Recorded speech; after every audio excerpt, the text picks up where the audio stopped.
You're listening to the Headlock Talkover Podcast, where we like wrestling and we talk about wrestling with Jack and Jeremy.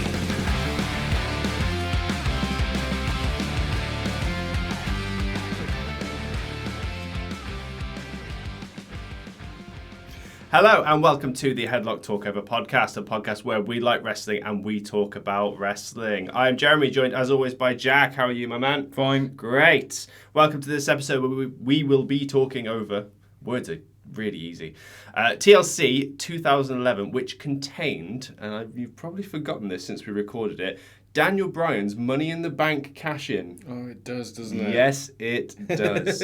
We have encountered a very rare episode where we have bugger all to predict. So we're going to do something a little bit different and something very original. No one's ever done this.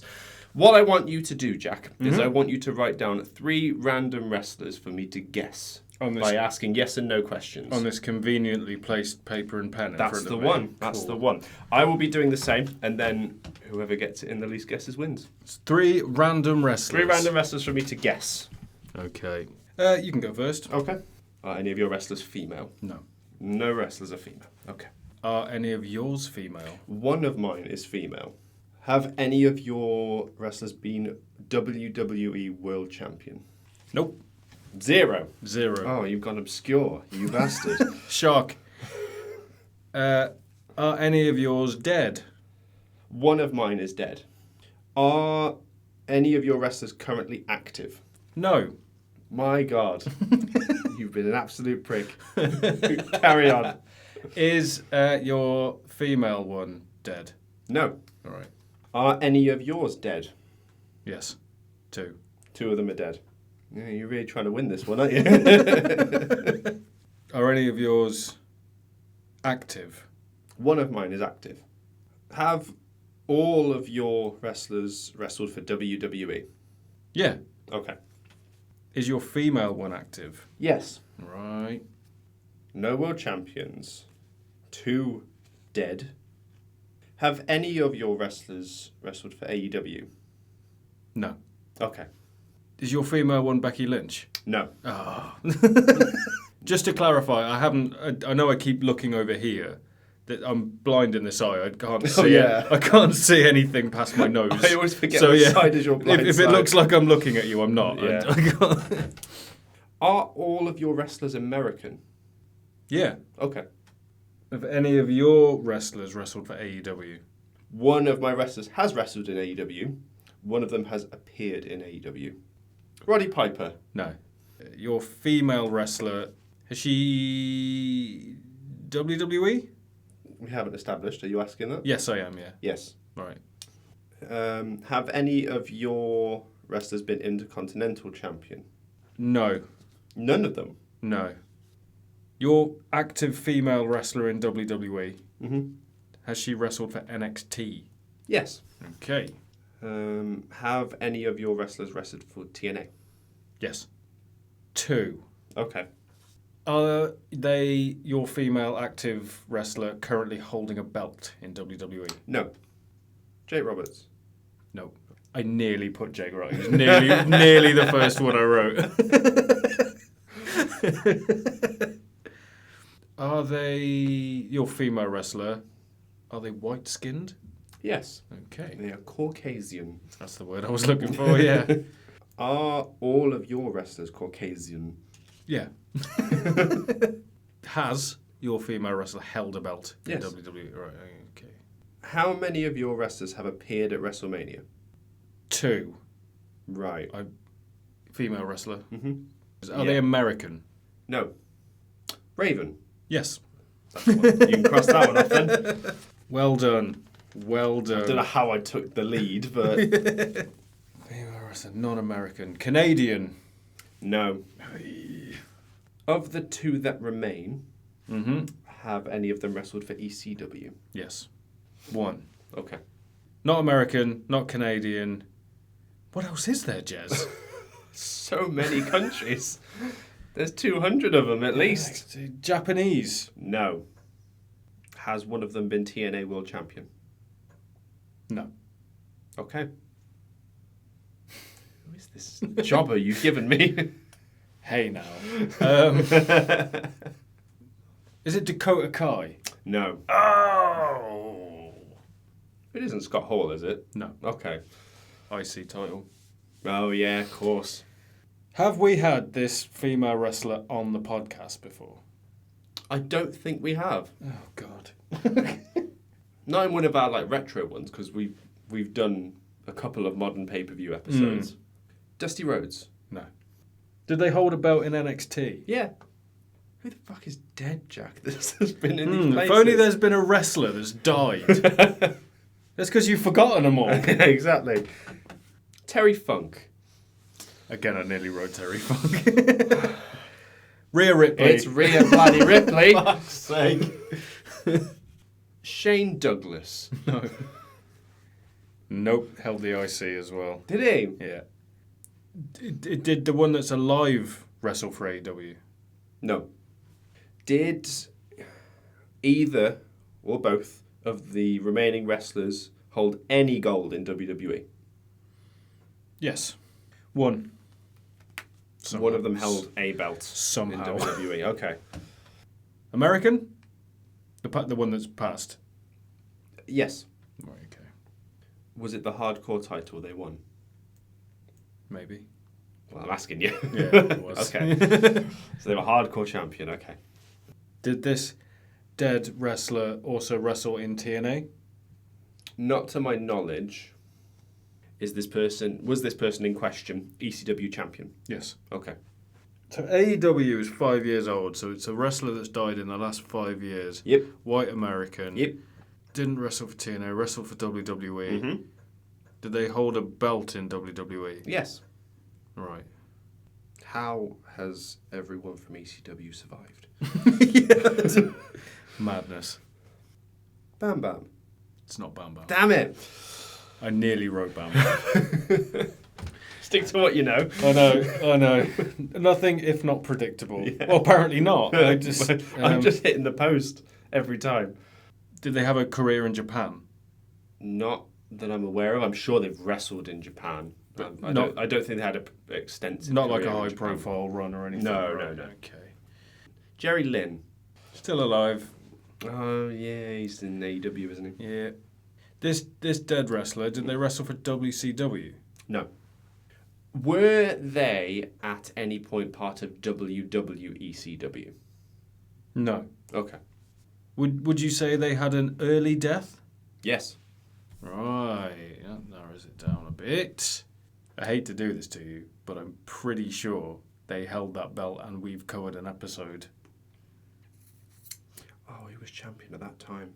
Oh, you absolute bastard. Go on, say it. Motherfucker, of course it's Mike Awesome. There you go. There you go. Oh. Did they hold a main title in WWE? Main being World Championship? Yeah. No.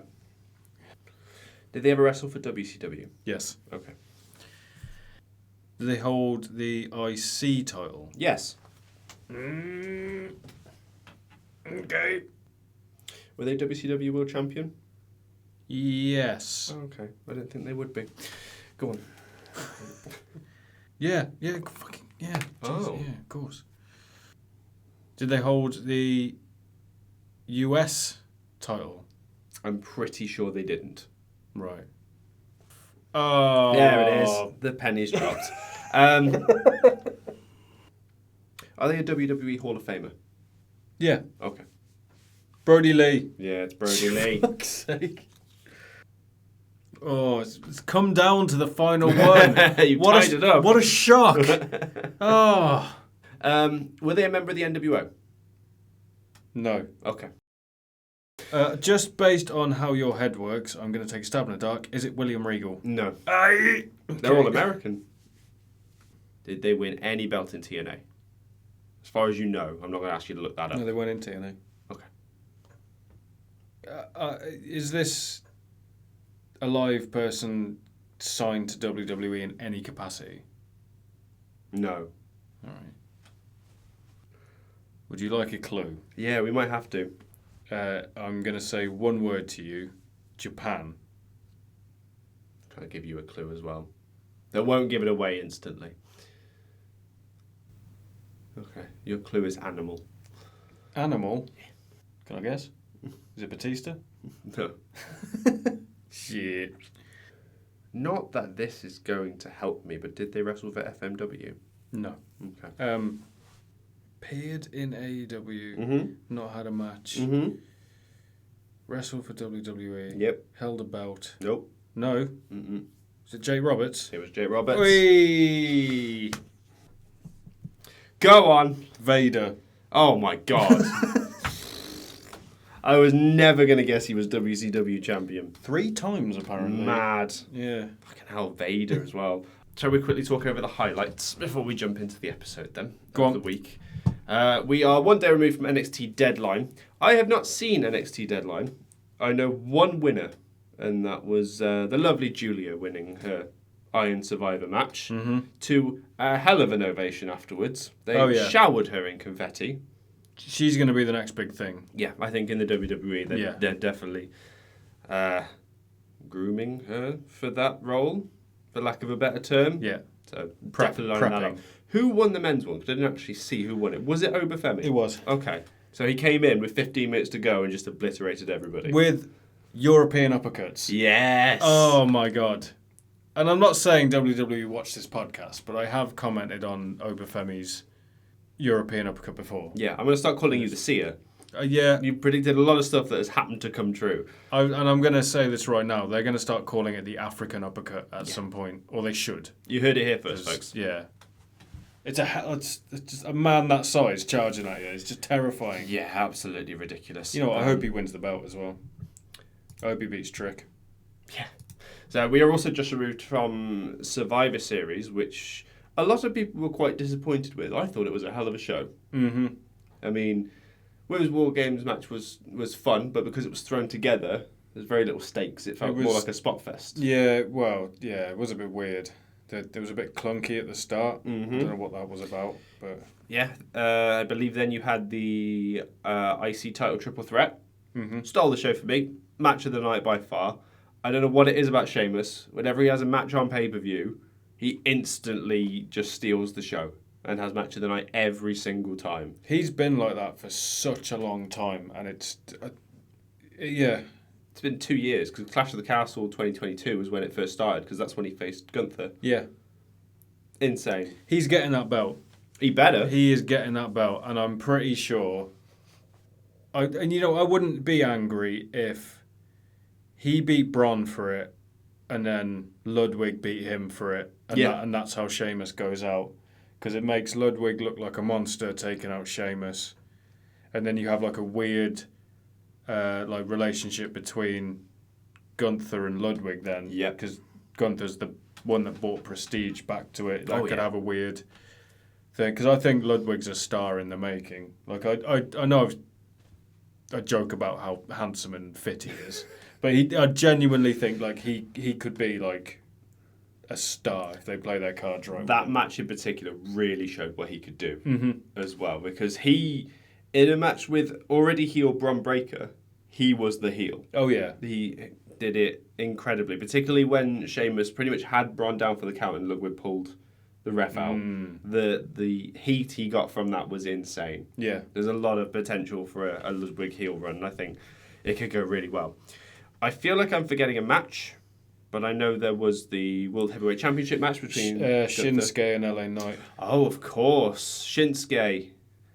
Looking like $1,000,000. Looking like a Sekiro Shadows Die Twice boss. Yeah. That's exactly what he looks like, and I'm here for it because he looks incredible. Yeah.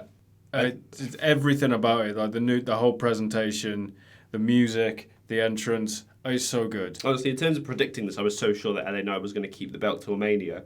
I'm so glad to be wrong, because I think as soon as I saw Shinsuke walk down the ramp, I was like, oh, this might be it, you know? Yeah, that's it. It was just that entrance. I was sold the moment he did the slickest mist spot I've ever seen in my life. Yep. Knight runs in the ring and he just goes, The camera doesn't even pick it up. I didn't pick it up until I saw it on Knight's face. Yeah. Incredible. I don't think the crowd did either, because they go silent, and then I think when the camera zooms in and you can see the black on his face. Like, oh, that's what happened. Yeah, and then Jesus. it zooms in on Shinsuke with the black mouth. It was like, oh So man, cool. so good. Hopefully they do a lot with him over the coming months. They're going to make him look real good, I think. Yeah. But where this goes, we shall see. How old is Shinsuke? He's mid-40s. He's got to be, at least. Yeah, this might be one final run, maybe. And with this character, yes, please. Yeah. Yeah. I don't know who takes it off him. It'll be Mania. It'll be someone... Is he a heel? Yeah, oh yeah, with that. I've got a funny feeling that they want him to be a heel. But it's one of those gimmicks that's so fucking cool that they're just going to cheer him. Yeah, I think as And soon it's as, Shinsuke, as soon as the lights come down, he's going to get a pop. Yeah. As soon as that red moon turns up on the Titantron, you've got a reaction from the crowd. And you won't have to change the character at all, I don't think. Yeah, exactly. Yeah, they're on to something really good with that. Definitely. Then we had the World Heavyweight Championship match between Gunther and Damian Priest. Kind of went exactly as we expected, didn't it? Gunther won thanks to interference from Finn Balor, despite the fact he hasn't really been on TV for like a couple of weeks. Yeah. We'd forgotten he existed, and then of course he cost Priest again. Is this going to go all the way to Mania? I feel like this hasn't got the legs to go all the way to Mania. I don't know. I think they might turn Gunther face. Yeah. I'm talking about Finn and Damian, though. Oh, Finn and Damian might, yeah. Gunther could hold that thing for another year, and I wouldn't mind. But with Finn and Damian, it looks like they're really stretching for it to reach WrestleMania. And I'm not so sure it's got it. We'll see. Because they split up just past Mania, I think. Not long after Priest won the belt. Yeah, pass. So, yeah, it's a little disappointing that they might be stretching this particular feud, particularly since Priest could face a lot of people in the meantime. Because big fans of Priest on this podcast, that's for sure. And then we had the men's War Game match. Went exactly as you thought, but not how I thought. Some interesting things happened in this match, that's for sure. Bronson Reed's foot exploded. We found that out. Showed Jack the X-ray yesterday, and yeah, poor guy.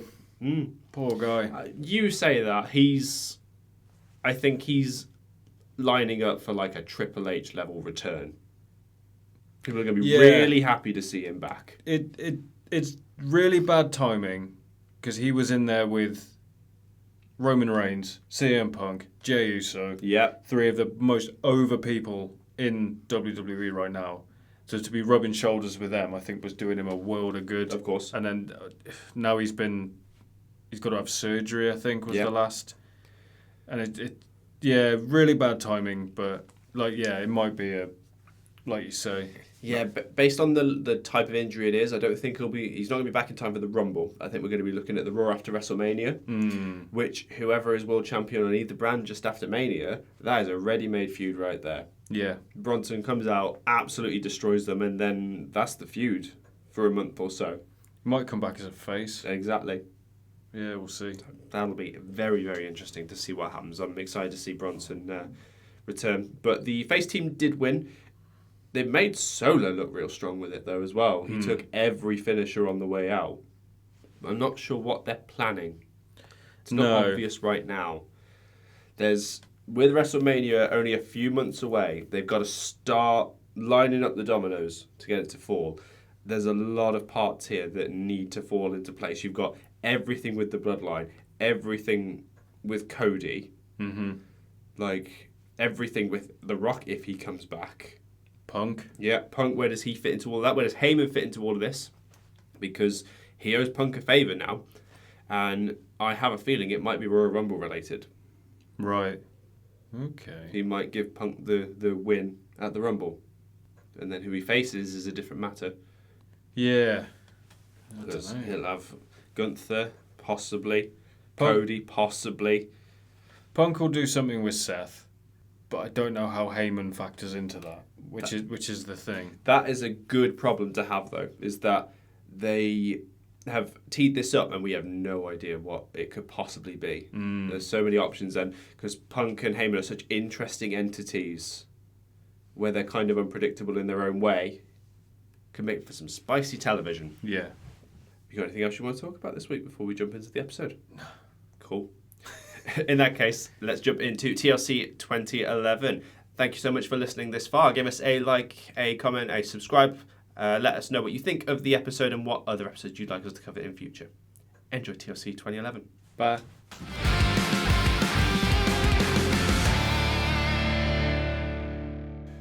Welcome back to part 2 of the episode, and the first of 2 Christmas episodes. So it's got this Christmas music playing. Welcome to Christmas. It's Triple H going with the camera. Jack, I do have a question for you. Yeah. Do you know the definition of a scrub? A scrub? Yes. A scrub is a guy that don't get no body from me. Yeah. Close enough. Okay. A scrub is a guy who thinks he's fly and is also known as a buster. I wonder who'll get that joke. Wow. I'm surprised I did. So it is TLC 2011. And you don't know a damn thing about this pay-per-view, do you? Nothing. You're going completely blind, and I have seen this. Oh, yeah, right. Okay, yeah. We were talking about it off camera, and I was trying to... I know Triple H is on this, and I was trying to remember his opponent, and then it came to me. Yeah. Big, tall, dyed hair Kevin Nash. Tall and handsome. The voiceover and the music, they're trying to make every single superstar in the seem Christmassy. There was a sign in the background while this was going on that just said FML. Someone holding it like that. If I remember this correctly, not every match is a TLC match. Is there like a tables match and a ladder match and a chairs match? Correct. Oh, God. There's also just some standard matches as well. And a match. There's a match. Oh, Merry Christmas to us. Well, I would say the ladder match is, it's not just a standard ladder match. But we'll get to that. Okay, interesting. Now, while Michael Cole does his shtick, would you like to hazard a guess as to the first person you see at the top of the ramp? How would you like to kick off your pay-per-view? In 2011? In the best way possible. Stone Cold Steve Austin. That is probably the correct answer. Yeah. And that is the opposite of what you get. Gilberg. I said opposite, not look-alike. Oh, God, yeah, they do look the same. So someone's short with long... It's Hornswoggle. Is it Hornswoggle? No, he is here, though. Oh, I'll leave the suspense there. okay. It's Vicky Guerrero, Jack! The last time we had Vicky Guerrero on the podcast, I think she was the most opposite. Yeah, she was missing her cue for Eddie. Yeah. Even when she comes in and she's like, Eddie, my love. And now she's like, fuck everybody! What you missed was, rather than starting with excuse me, she goes, Merry Christmas! And then goes, excuse me. She was made for this role. She's absolutely perfect for it. And she's Dolph Ziggler's valet. Was she, at this time, Dolph and Swagger's valet? Correct. Right. Okay, I was watching at this time, so this is going to... but I haven't watched it since then, so this is going to... Is his title about to fall off? Yeah, it's very loose around that waist, isn't it? It just reminded me of how many wrestlers it's fallen off. Mm-hmm. When they did. It fell off Brock, didn't he? And he just pointed at it and picked it up. The belts in general, because Brock's never held a mid-card title. Yeah, just belts in general, yeah. sorry, yeah. And I know it fell off Swagger, but he picked it up and pretended like it didn't happen. But I can't remember what I was saying before that. I remember Big Show winning the US title and trying to put it around his waist. And then giving up and laughing as he put it over his shoulder. That's the way to do that, though. Mm-hmm. I think he was heel at the time as well, which kind of makes it weirder. Because it was 2003. That was one of his many face-heel switches. Well, yeah. You need multiple hands to count that. Oh, my God. It's Zack Ryder facing Dolph Ziggler for the United States Championship. That's a name I've not heard in a long time. Yep. About 5 years, I think, he's been out of the company. And this was not long after his sort of peak. When he was really, really over, and he had that program with Cena where he got absolutely buried for no reason. Oh, all I remember about that is him getting pushed off the stage and his knees like... It's horrible. He went down in that wheelchair, didn't he? But he put his legs out to stop. And his legs went back. Yep. That should have been the John Cena heel turn. Yeah, if I remember. I think he teased it at that time. I think that's when he did the heel turn motion that you see in the ring. Yeah. In hindsight, this is easy to say, but this match does really show what Cardona can do.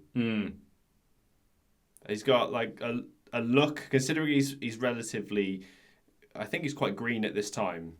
Like he's plays to the crowd really well. He's really young here, isn't he? Yeah, he's like depressingly young. Because he's only late 30s, early 40s now. Yeah, I'm gonna look this up. Yeah, but I know, like, considering he seems to have been around forever. Yeah, we're quite early in his WWE tenure, that's for sure. I mean, he's 39 now. There you go. So here he was 27, 26, 27. What were the crowd chanting? Were they chanting, "We want Ryder"? He's in the ring! It might have, I don't know, it might have been woo woo woo for all I know. I didn't really hear it. Because they used to do the "We want Ryder" woo woo woo, didn't they, instead of clapping? Yeah. But cause I think that chant was born from when he wasn't getting booked. And they were chanting it when he wasn't on the show. But he's literally wrestling in front of you. They're like, "We want him! You got him!" Yeah, but we want him more! Oh, no. I mean, he's good. That's like getting your favourite Christmas present and then still complaining. Yeah. Like, thanks, Mum, an Xbox. Where's my fucking Xbox? I don't remember Zack Ryder doing front flips to the outside. Is it a plancha to the outside there? It's a something. Yeah. Flying somersault. I remember, was it against Cena? He did a 450. Yeah, I think he did. Just bust out a 450 out of nowhere. Can't do those moves anymore, though. He's doubled in size since this pay-per-view. Yeah. Yeah, he's a big lad now, isn't he? Is that hashtag heel on the back of his trunks? It is. In duct tape.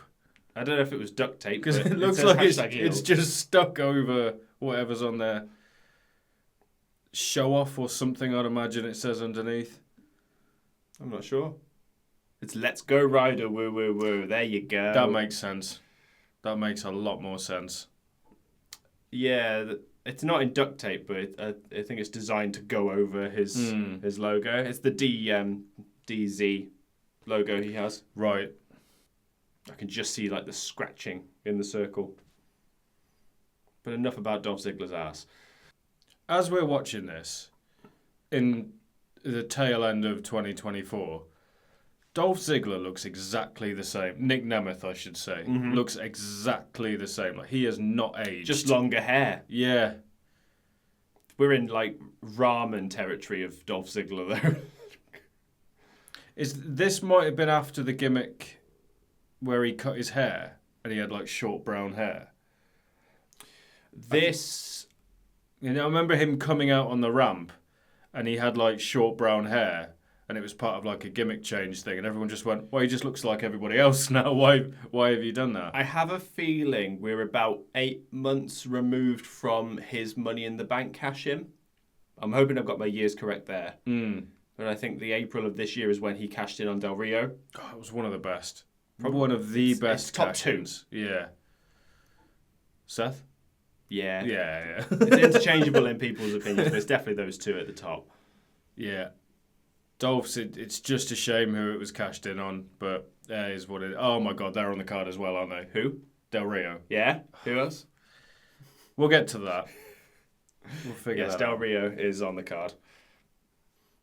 Jerry Lawler forgets how Twitter works. Because we're in 2011, we're in like peak Twitter time as well, so they're pushing everything on Twitter. And they haven't had the forethought to put the hashtag in the corner of the screen, so they're just saying it out loud. I mean, WWE famously, keeping up with the current trends. Of course. You say that, they've got one of the biggest social media followings in the world. Yeah. Funnily enough, I was watching something earlier about, the origins of Doink the Clown. Right. I don't know why I was watching. I just found it and thought it was really interesting.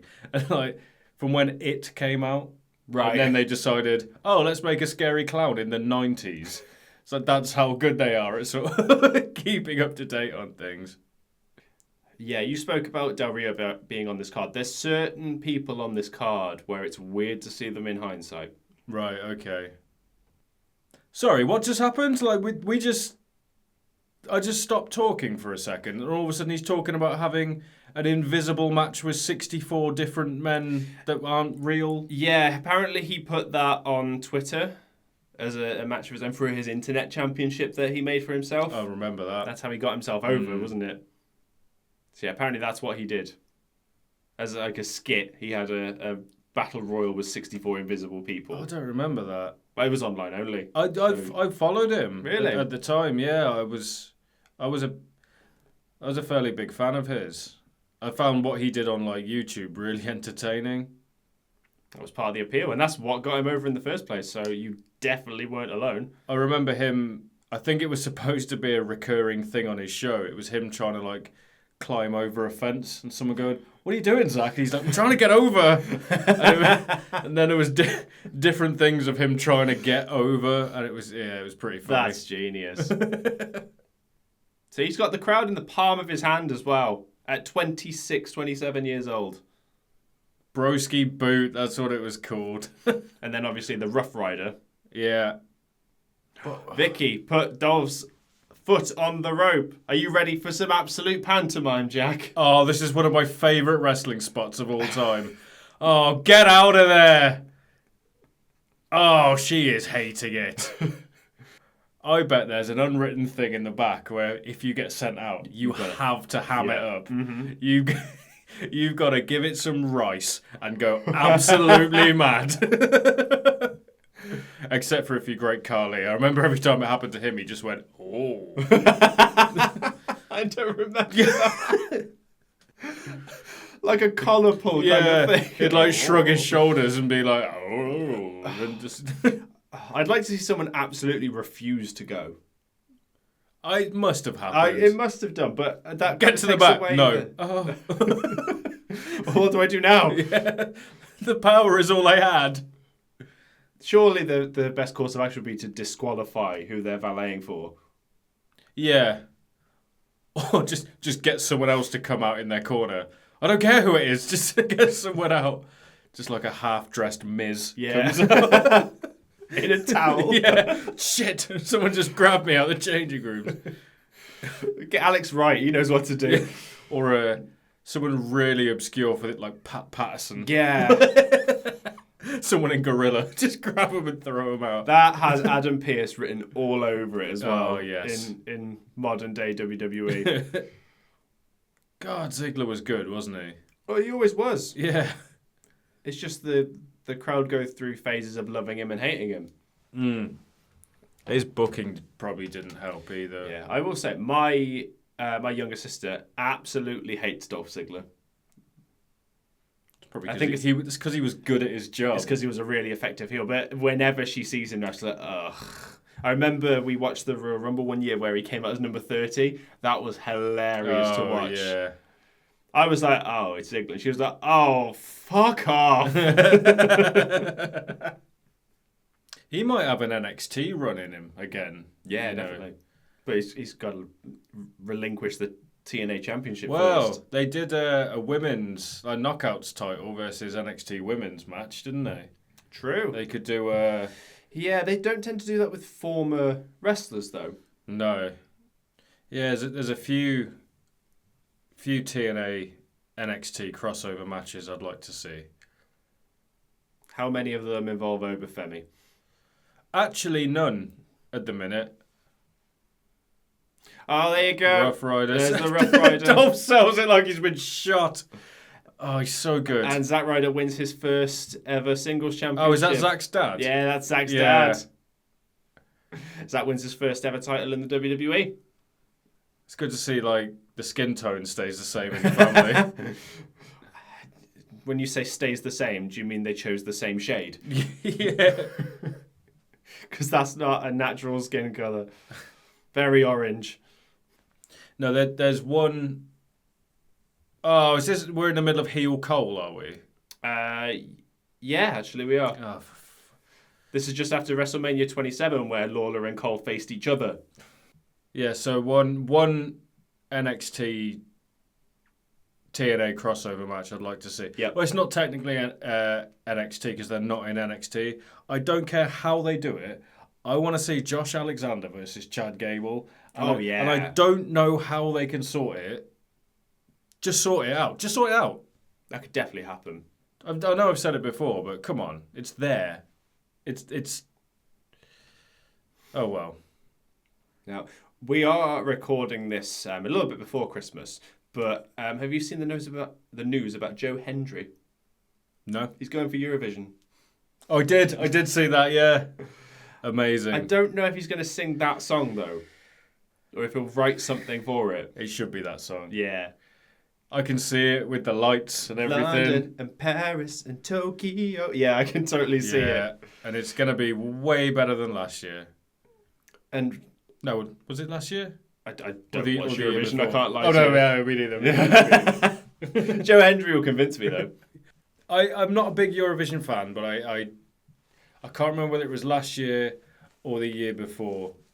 I had a Eurovision party in my house. Well, my wife had a Eurovision party, and I got swept up in it. I'm not going to lie. Of course. Yeah. And England was shit. And Tend to be. yeah. We are backstage with Booker T and Alicia Fox. Oh yeah, she was a thing, wasn't she? And he gets attacked by Cody Rhodes. Is this dashing Cody Rhodes? No, we are right. pre-nose break, I'm pretty sure. Okay. So, for some context, Cody Rhodes is the Intercontinental Champion. Right. Booker T is scheduled to face him for it later.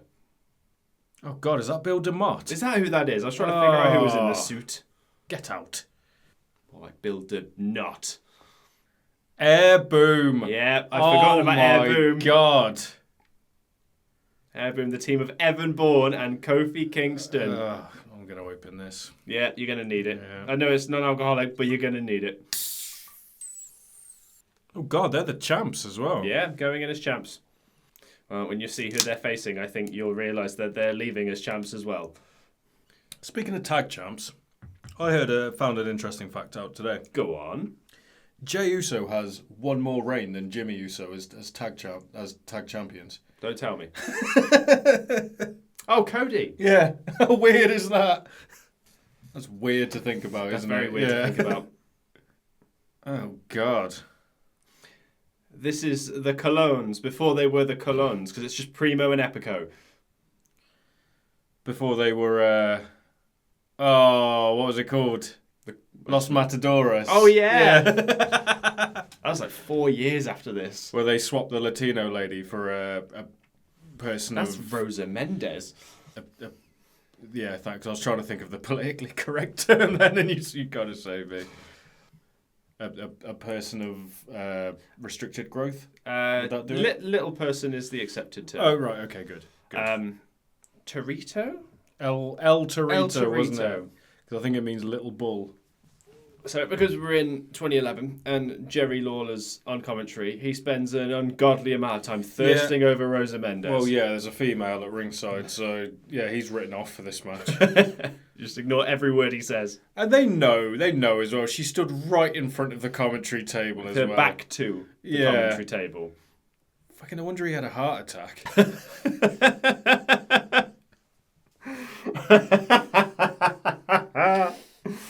That is staying in. God.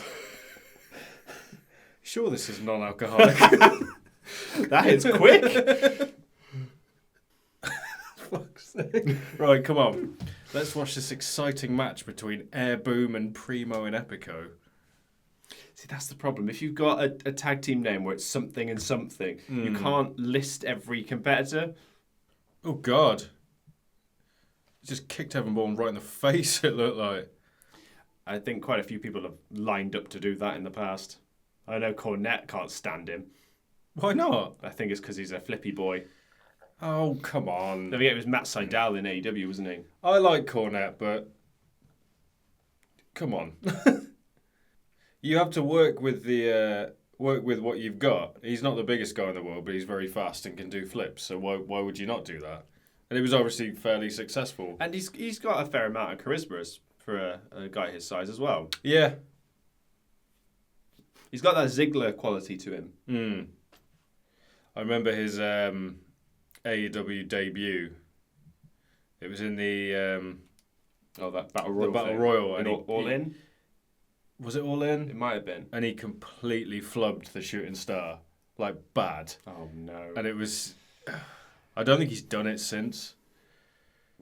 But I can picture the botch in my head.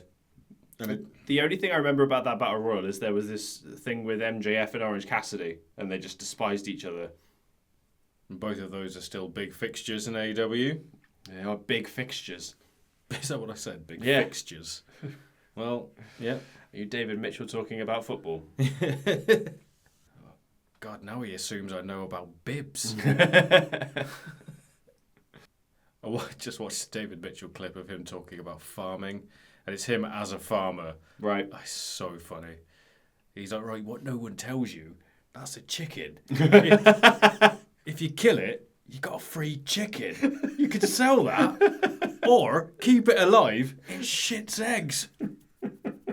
Sell them. Where was that? I don't know. I saw it on Instagram and it made me laugh. He's got a bag full of wool as well. He's like, it fucking grows on him, and it grows back. That sounds like it should have been on the Mitchell and Webb look. It might have been. I don't think it is was. though. But I'll find it later. Oh my Christ, that's so good. Between that and Watch the Football, Yeah. phenomenal sketch. Matters to someone somewhere, presumably. It will go down in history as one of the many fixtures happening this weekend. Yeah. With such scores as 1-1 and 2-0. Oh, watch it. Watch the football. It's going to move. Oh, so good. What an incredible sketch. And I like football. Yeah. But that's just, it's incredible. I want to like football. Ted Lasso is all you need. Ted Lasso was the closest I've ever got to liking football. This match is good, isn't it? I like the way when Evan Bourne did that dive thing and Epico? I can't remember which is which. Primo? I was going based on the hairstyles, Yeah. and I can't remember which is which. Went to stop him. He was obviously too close, and Kofi just didn't react until he was getting pulled away. Because he'd gotten just too close. It's sometimes when you see it and they're not reaching properly, they're going, "Come on, come on!" It's like, oh, I can only suspend my disbelief for so long. You see that a lot with tag team matches, actually, where the partner is stood outside as the pin's happening. It's like you could feasibly get in and stop the pin in the amount of time. Yeah, I'm not a massive fan of tag team wrestling, I'll be honest. It really takes the right people to do it. Yeah. And I know you're not a fan of DIY, but they were the right people for that. Yeah, I really like Ciampa. I got really into Ciampa. I used to watch Ring of Honor many, many years ago. And when he had like the mohawk. Is that when he used Psycho Killer? Yeah. And I watched his rise to be like almost be Ring of Honor champion. I think, if I remember, there was a fatal 4-way match and it was for the vacant Ring of Honor championship. No, it wasn't vacant. Jay Briscoe had it and he was vacating it because he was injured. And everyone was chanting next world champ to Ciampa, and it ended up winning by Adam Cole, I think, for the first time he won it. I think. God, this is really testing my memory. But I really like Ciampa, and I can't stand Johnny Gargano. So, yeah, not a fan of DIY. I really don't like sort of tandem offense when people doing the same moves at the same time. Okay. I don't know why. I just don't like it. FTR do it a lot as well. Young Bucks do it a lot. Yeah. Take with that what you will. Which is funny because FTR were going to be the other example I used for tag team wrestling because they had incredible matches together. They're very good. They're very good at what they do. They're very talented. It's just not for me. I think when I grew up watching wrestling, I was spoilt very early with like the Dudleys and the Hardys, Edge and Christian. Yeah. I am determined to find an example that puts a hole in your logic there. I'm a tag team you like where they do tandem offense. I'm happy to be proved wrong on this. So. Literally, the only one I think of is that weird double leg drop that the Hardys did. Yeah, that one where Jeff would do it to the like pubic bone with the legs open. I think Matt would do a leg drop to the head. Yeah. Like New Day never did anything like that. Not like tag team moves. I mean the same moves at the same submissions, right, and things. So it's like two of the same singles match happening at the same time. Right. Does that make sense? I get you. Yeah, that I don't like. The air part of Air Boom. Yeah, because Kofi's the boom. Look at that. That's the Trouble in Paradise. That'll do it. That was a match that happened, wasn't it? Yeah, we didn't talk about anything that happened in it. Where's Evan Bourne from? I'm not sure. He could be Canadian for all I know. I'm honestly not sure. Yeah, I don't know why his attire looks very Canadian to me. Is it because it's red and white and it looks like it's got a leaf on it? I think it is on his like. That's not a belt, is it? Whatever. Is it a belt? It's a kind of belt. Yeah, it looks like a maple leaf. I don't think he is Canadian, is he? I'm not sure. It wouldn't surprise me. Those Canadians are good wrestlers, aren't they? But I think Kofi's stopped being Jamaican at this point. Oh, yeah, in that promo. I saw that earlier today, randomly. Aren't you supposed to be Jamaican? What happens to your accent? And Kofi he can't sell it. He's just like... My favourite part of that promo is if you look at the back, look at Cody's face. He does not know what to do. I'm going to have to look back on that now. It's like they didn't tell him it was going to happen and he's going... They didn't tell Kofi it was going to happen. Did they not? That reaction is genuine, I'm sure. Because if I knew that was going to happen, I wouldn't just drop my jaw if he was to do that. I mean, was he... I'd like to know the backstory behind that. Did Kofi forget to do the accent? I think it was just phased out. Or did Triple H just rib him? It was a rib. Because I'm pretty sure he was just repackaged. Oh, God. So we're backstage with Josh Matthews, who's updating us on Booker T's condition. He was just stood there like that. It's like on the news when they're waiting because there's a delay in hearing what's going on. And the camera's just, now, book it now, you're on. So this is where... I've just realised who that is. Yeah, the pay-per-view kind of goes off the rails a bit and really shows its age. Because we've got Teddy Long dressed as Santa and Hornswoggle dressed as his elf. And Teddy Long mistakes him for a child. Whoa, he's talking.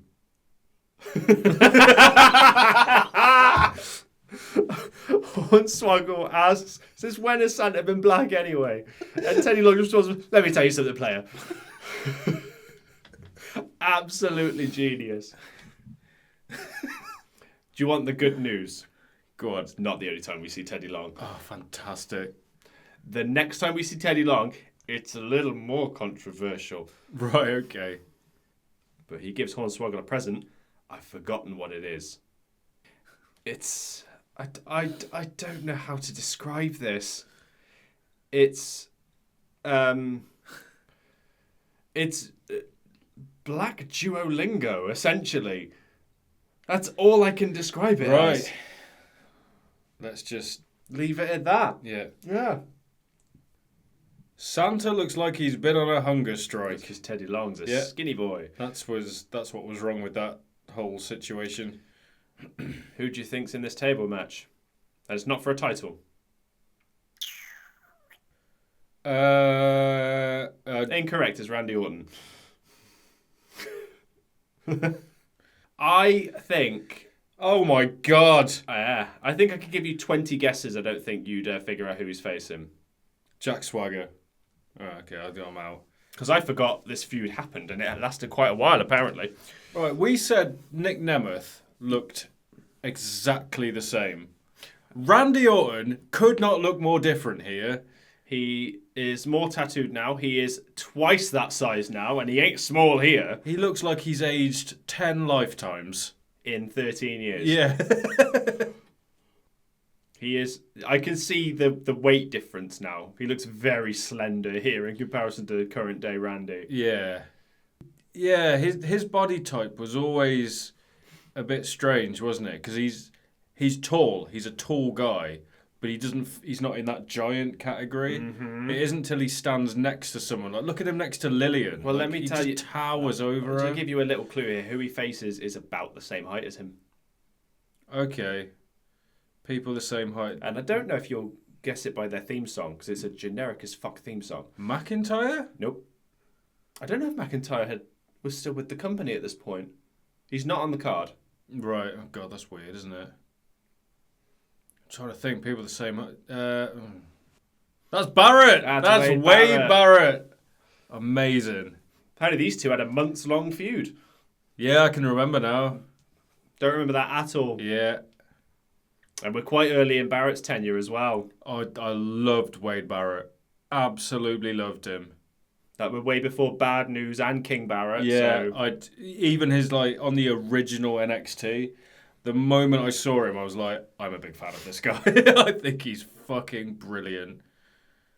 It's because he doesn't look like a traditional wrestler, but also at the same time, he looks like the most traditional wrestler you've ever seen. He's a proper throwback. Especially him here, like fresh out of NXT, because he's got the long, sort of slick back hair. No facial hair, practically. It's almost like he doesn't have a gimmick. He's just come out and been like... Hence the black really trunks. Generic music as well. End of Days. Oh no, it's great. It's no voices. He's almost pre-Gunther. I think just really old school. Like... But he had a shit finisher, if I remember. Wasteland? Yeah. Is that what it was called? It was that fireman's carry into the... It's a transitional move. He had that. He had... was it called the Winds of Change? It was that Bossman slam. And the Bullhammer? I don't think the Bullhammer came till after this. The Bullhammer was when they focused on that... like the bare knuckle fighting side of him. They sort of mention it in this gimmick, if I remember, but they really sort of zeroed in on it later on. This is a nice little inventive spot that I haven't seen. They go to stand up the table to get it in, and Wade Barrett just gives it a swift kick. And you see Orton bracing for it to hit him, and it misses him. Yeah, you don't see people do that, do you? Nope. And it is hard to be inventive with stuff like that. See, they're talking on commentary about Wade. Oh, don't worry. It was deliberate. Another inventive spot. Yeah, nice. So the leg catches on the ring and Randy gives the table a kick and it goes straight into Barrett's stomach. So yeah, they were talking about what a deceptively big guy he is. So they even know. Like, if I remember Barrett as well, he doesn't stand up straight a lot of the time. He hunches He's a bit hunched. Yeah. Got some colour here from Wade Barrett, but I don't know how it happened. I imagine this went into his nose. It's on his forehead. Oh, is it? Yeah. Oh, I don't know.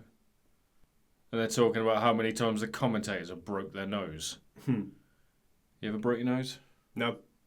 It's not very nice. I bet breathing is just really fun. It's just the worst. I broke mine twice when I was boxing. I mean, the size of this thing, right? Easy target. It's a big target. It was always going to happen. And then I broke it once when I was skateboarding. But it's not as exciting as it sounds. I went to fall and I stopped myself falling. But yeah, I was going to say, it sounds like you had no survival instincts. Yeah. It's just when I put my hands up, I went into my hand and okay. Yeah, not that exciting. If they do this spot, they're not going to do this spot. So they're on the steel stairs, and it's the, superplex from the stairs through a table. How do you think a Randy Orton tables match is going to end? Well, Randy Orton's winning, and I assume Wade falls through a table by himself. Oh, yeah, his eyebrow is properly cut. So it must have been from that table as well, because they weren't really allowed to bleed during this time. What makes me laugh is the crowd crowds in general, they love tables. Yeah. But during a tables match, they just don't give a shit. They've got exactly what they've always wanted, and they don't care. They've got as many as they can handle. You can have too much of a good thing, Jack. Yeah, Barrett always struck me as one of those people where you could just hit him as hard as you can and he just wouldn't care. Yeah. Like, there was a real close-up shot then of Orton punching him, and I'm pretty sure he just nailed him in the forehead, and Barrett's just like, yeah, what? Can you think of any instances where he worked injured, though? During a match? No, Orton. No. The only example I could think of would be the Brock Lesnar match he had at SummerSlam, but he knew that was going to happen, and he just had to grit his teeth and bear it. Oh, the elbows. Yeah. I think that was really effective for the time. I mean, I think it was stupid, but it was effective. I don't know. I get it. I get why they did it. And, I mean, at the end of the day, everyone's a grown adult. If you explain to Randy Orton it's only going to happen once, all I've got to do is hit you once to bust you open. He sure as shit didn't hit him once, though. Well, I remember that vividly. He hit him 2 or 3 times. I mean, they're wrestlers, aren't they? I imagine if I just hit you once and cut you open, I can work the others. Wrestling mindset kicks in. Well, if you're going to do it once, you might as well do it 20 times. But I think if, like I say, they're both grown adults. Both of them know the risks. If both parties are consenting to do it, as long as it's not a regular thing, something like that can be really effective. Because I remember at the time, everyone was going, Jesus. You're aware of what AEW is putting out there, right? I don't watch AEW. But like, I need to say Hangman Page and Swerve Strickland. I'm familiar with it, yeah. Yeah. That's why I don't agree with you on that one. Yeah. They've made a rod for their own backs at this point, haven't they? Because they're literally going to have to set each other on fire or something at this point. I guarantee if they ever have a match again, that they'd have to go to that place. I reckon they should do what Jerry Lynn and Lance Storm did in ECW and have a no-bump match and just be like, right. It's like basically just chain wrestling. Yeah, and then they can say, right, I am now the better person because I didn't need to do all that. Yeah. That would be the only way out of it. For me, anyway, but I'm not a wrestling booker. Yeah. Obviously, some people would be all for that, but it's a select few in today's wrestling world. Yeah. There's a table there again. It hasn't moved, Michael. So there's a moment here where like we just go. Randy goes for the vintage Orton, and Barrett gets out of it. Randy goes to do it again in a minute, and Barrett kind of misses his cue. Right. For moving his legs, and Randy's like, "Fucking move!" It's here actually. I think he's there for way too long. He's holding him. He's like, Barrett, fucking move. You didn't want to annoy him at this time. No. Not long after he cut Kofi with a stupid. Stupid. Those little sidewalk slam from Barrett there. That was you're supposed to have momentum to do that, to make it look good, aren't you? He barely did a quarter spin. Abyss, you ain't, Barrett. No, he's better than Abyss. Changed my mind. He's better at not using thumbtacks. There was a point in TNA when Abyss was really good. I think they got him to do too much and they overexposed him.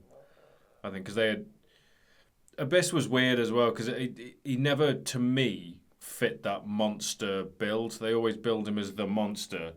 But there was people on the roster that were bigger than him. In fact, I'm pretty sure both the people in this match we're watching now are bigger than him. He just looked like a big guy. He didn't look like a monster. I feel like Abyss was like legitimately 300 pounds. Yeah, because he wasn't like muscular. No, he had like a Mick Foley build, but he was much taller. Yeah, I don't know. The Abyss character never clicked. Never clicked for What me. is clicking, though, is his production work in WWE. And there you go. Match is over. How will a Randy Orton tables match end? Gets RKO'd through a table. Of course. God, he celebrates in the ring for a while, doesn't he? Yeah. Do you not see how long this pay-per-view is? No. 2 hours 45. They had to stretch it out. I think it's the shortest WWE pay-per-view we've done. Oh, God, is that the Bellas? That's the Bellas, sitting on Teddy Long's lap. God, I'm so glad you said lap. They're not called the Bellas now, are they? Sorry, they're called the Garcia sisters. Yeah, but they are the Bellas here. Yeah. I was trying to be. Yeah. It's really hard to tell them apart here, isn't it? Yeah, I can't. Like, really hard. I think it's Nikki on the left, but I really don't know. Which one's Nikki? Is that the one? John's ex-wife. Oh, God. I was going to say the one that was engaged to John Cena, not describing them as an item of a man. God. But that other one's Daniel Bryan's piece, Former is it? Yeah. item of a man, Jack. Let's be clear. Yeah, so Teddy Long, dirty bastard, and the Bellas walk away. Oh, God, is Jack Swagger going to speak? I really want Jack Swagger to take Teddy Long's hat and really like the hat. We're about 15 years from that. Oh, God, they both stumbled their lines and just looked at each other. Oh, no. Well, Swagger was smart enough to let Teddy take the reins. Swagger, when he speaks, looks like he just struggles so much with it. I don't know if it's the lisp or if it's because he's really trying to think about what he's saying. Hey! As Sheamus interrupts the party. Father Christmas. They really lean into the Irish thing here. What's the crack, he says. God, imagine leaning into the whole Irish thing. In my Guinness jumper with my Guinness. My family's Scottish, by the way. I just like to point that out. I really like Sheamus's hair here. Yeah, it's too long. Just too long to do that. Does that happen on this card? Yeah, for later tonight. Swagger versus Sheamus. Awesome. Yeah, always like Sheamus. He looks so young there. I hate it. Yeah. And Swagger could always go in the ring. Yep. You got to give him that. So now we have a match for the Divas Championship. Beth Phoenix coming out as the champion. Every match on this card, every title match, apart from the world title matches, I'm pretty sure the champions come out first, which is strange. Oh, God, she did. Yeah, I didn't even clock Air that. Boom came out first. Oh, yeah. Dolph Ziggler came out first. And I believe Cody Rhodes comes out first in the IC title match later. But you'll never guess who Beth is facing. I'll give you 50 guesses for that one. Tamina. I don't know. I don't know if she was employed at this point. She's been with the company a while, I know that, but I don't know if she was in 2011. Oh, God, is it Kelly? It's Kelly. For some reason, I can remember what Natalya and Beth Phoenix's tag team name was called. It was the Divas of Doom. And I don't know why I remember that. I feel like Glamazons would have made more sense. But that, yeah. Obviously, it was just, yeah. Shall we take a guess as to how absurdly young Kelly is here? I know now, as we're sat here in 2024, she's still younger than a lot of the people currently employed in WWE. But she's what, like 20 here? No, a little bit older than that because she was on ECW, which was at least 4 years before this. Oh, right, yeah. Let's have a look. So 24, 25? Because I'm pretty sure she's younger than Charlotte Flair. Yeah, I'm pretty sure that's right, yeah. Possibly younger than Becky Lynch. So I think she's 24, 25. It's just... She's 37 now. Like now. 24. She's a year older than I am now. That's just horrendous. And here she is 13 years beforehand. Does Beth Phoenix get the credit that she deserves? Do you reckon? No, I don't think she does. Because she was way ahead of her time, or was she ahead of her time? Well, Because it was. Whenever you see a heavily built lady, my mind anyway immediately goes to, oh, it's China. That's the comparison that always comes up. Yeah, but China couldn't really wrestle. She was just a bodybuilder. But she had like I think she had the most impressive body of any woman that's ever been in WWE. I think Rhea and Beth, while strong and obviously muscular, I think Chyna was a special case. Chyna used to hold men above her head. Precisely. Yeah. I think Rhea could probably do that with the right man. She slammed Gallows. Yeah, but above your head.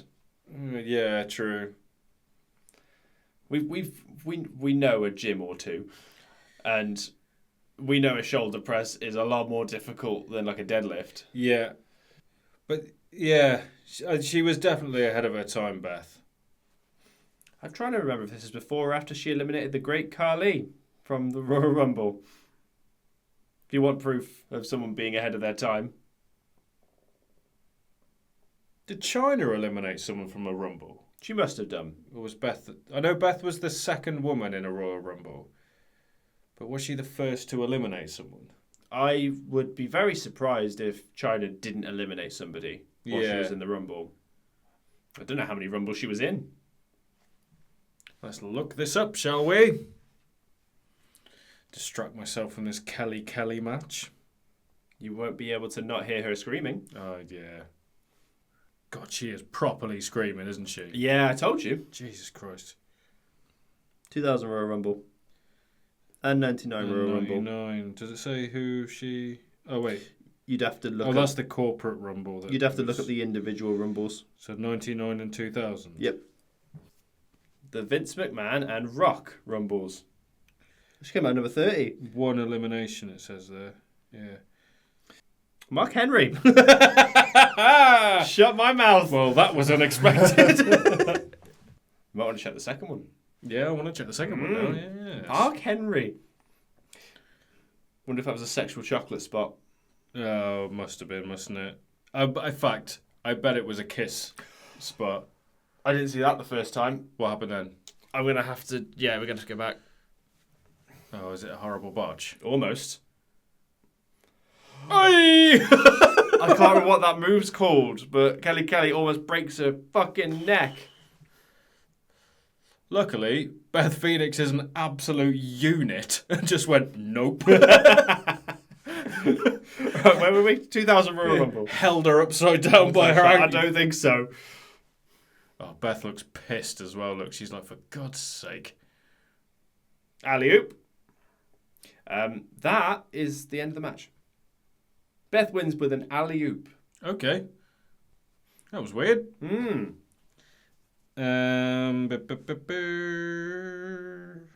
Where's Chyna? There she is. Oh God, Chyna was eliminated by the Big Boss Man. Eliminated Jericho.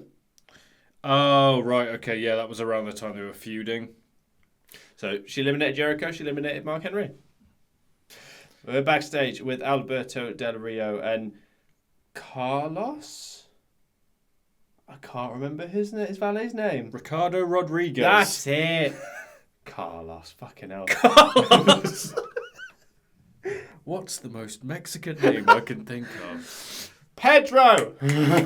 Tony. Michael Mando. Yeah. So there's a reference to a conversation we were having off camera. Yes. We're talking about Better Call Saul. So Alberto Del Rio gets confronted by The Miz. And just to spoil what's coming up, they have formed an alliance against CM Punk. Or as Del Rio said, an alliance. There is a triple threat TLC match to close the show. Oh, I forgot The Miz tried to get really over, didn't he? Oh, he's referencing sports teams. Yes. That would be a good wrestling sign, wouldn't it? Just says, this local sports team does not suck. Yeah. And it would work anywhere. It's brilliant. That would also be a good wrestling shirt. Yeah. So your sports team sucks. I'm pretty sure that is one, isn't it? It could be. We had the one in the ECW pay-per-view we did a little while ago. I think it was Candido wore one that said, "This town sucks." Yeah, that might have been it. Because we were talking about how versatile that is. Yeah. Del Rio making fun of the fact Miz was on reality TV. Oh, Carlos! You got a face full of food. What was he doing just coming in? He was bringing Del Rio his lunch and now it's all over his face. Oh, Ricardo loss. God, imagine Alberto Del Rio being a horrible person. I'm wrong. Booker T comes out first. Never mind. So Cody has attacked Booker as he come down the ramp, and Booker's not in any shape to compete, it seems. Per our earlier conversation, this is the special ladder match. Ladder match. Sledgehammer ladder match.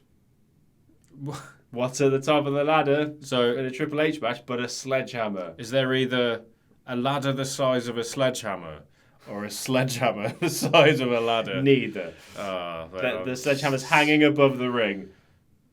It's an on a pole match, basically. God, seeing Triple H with long hair is a bit weird, isn't it? Yeah, in hindsight. Yeah. I don't like it anymore. So this whole thing was because of CM Punk, wasn't it? Like, he was involved in the storyline and then wasn't involved in it, and there was a text message.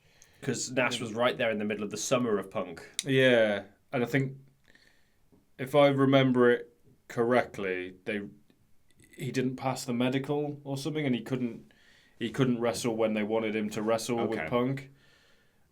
And there was something along, and they had to pull him. And he's back just in time to have a sledgehammer ladder match. So considering CM Punk was very much feuding with Triple H at the time, Triple H is the face in this match. Yeah, I assume that's why they had John Laurinaitis come out. Because you tell John Laurinaitis to shut up in your face immediately, because he was such a heel. One thing I have noticed, though, John Cena's not on this card. I was going to ask. He's not on the card. I just assumed he was. No, I didn't realise. He's not here. Injury, I have to assume. Because he's not the type to miss any pay-per-view. When was the big return that he did? Like the really famous Royal Rumble one. Madison Square Garden 2008, I think. Right. So after that, there was the pec injury? No, that was that Rumble. That was his neck, wasn't it? No, the pec was that, because he was supposed to recover in 8 months and was done in 2. Oh, okay. I've got no idea. But he's like a fucking X-Man, isn't he, John Cena? Like, Pure force of will, I think. Yeah. You can say what you want about him. From all accounts, he's a very driven individual. He is a hell of a role model. I got to give him that. Whoa! NWO theme? I don't think they say NWO. It's just this riff over and over again. The new world order. You don't get any of that business. Kevin Nash was one of the most controversial superstars in sports entertainment history. What sports entertainment have you been watching, Michael Cole? He wasn't even the controversial member in any of his factions. No. I mean, he's never been controversial, has he? Not particularly. He's like, been... The curtain call's the most controversial thing he ever did. Yeah, and Triple H was in that as well. I would very much like Kevin Nash to step under... Oh, he's looking up, because I was wondering if he could reach it without Not stepping quite. on the ladder. That's a rung. That's 2 rungs at best. That is before he's getting that. I thought he was just going to grab it there and be like, fuck you. No, give us a little too sweet. You forgot I was an actual giant. Good, even the King's bringing it up now. God, he is a face, isn't he? Yeah. They're properly chanting for him. Should have been the DX theme, really.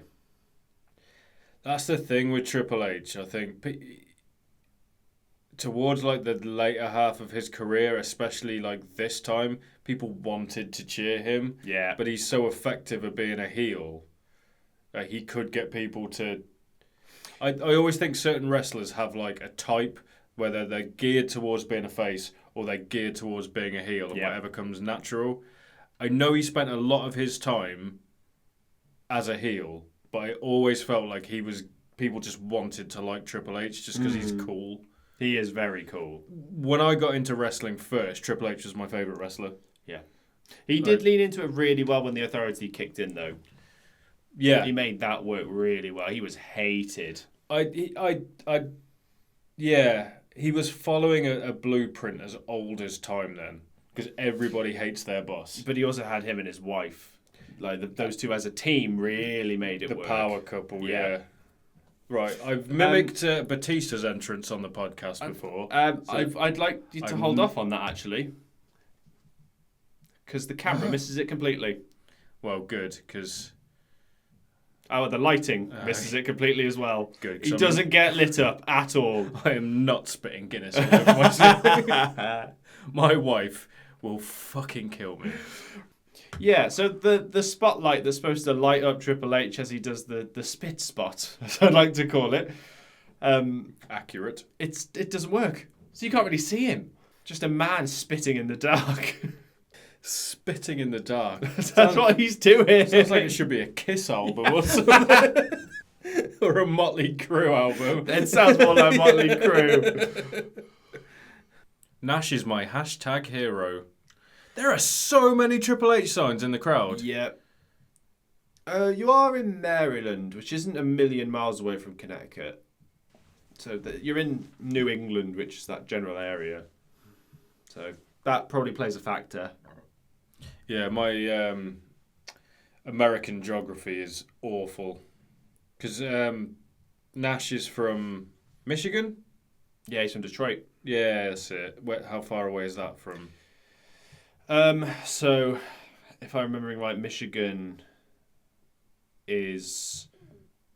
It's north and slightly east on the US, whereas like Connecticut and Maryland are far northeast, like near New York and Philadelphia, Pennsylvania, I should say. He just like the half-assed crotch chop. He just got on the table and went. Oh, I got in so much trouble at school for crotch chopping. Oh man. See, I was a few years behind you, obviously, so I missed it. Oh, I was right in the peak of it. I was like 6-7 years old in the peak of DX, so didn't really see it. Triple H. Did he just call him? I heard Triple. Okay. Now, that's a wrestling cocktail waiting to happen. A Triple H. A Triple H. So if this is a Triple H match, is it like 20 minutes long?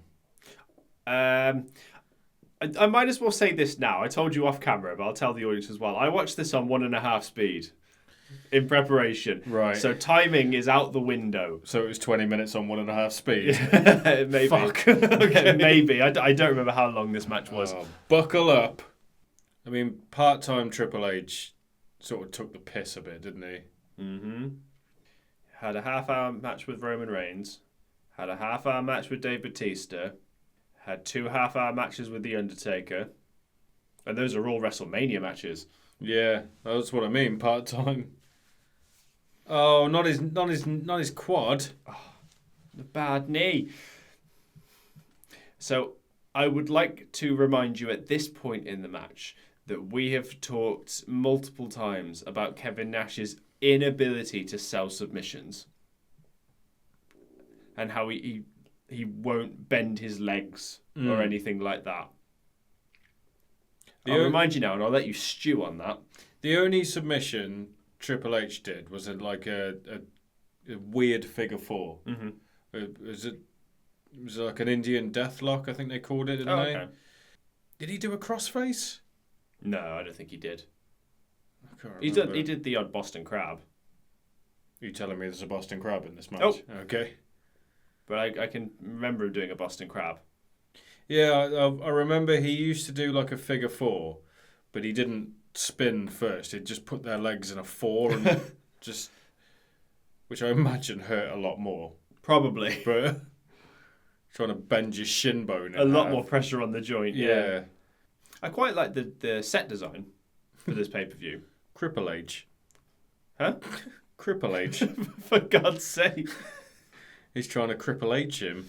Soon the match will be over. And he gets to go back and have an ice cream bar. I wonder what flavour he'll go for.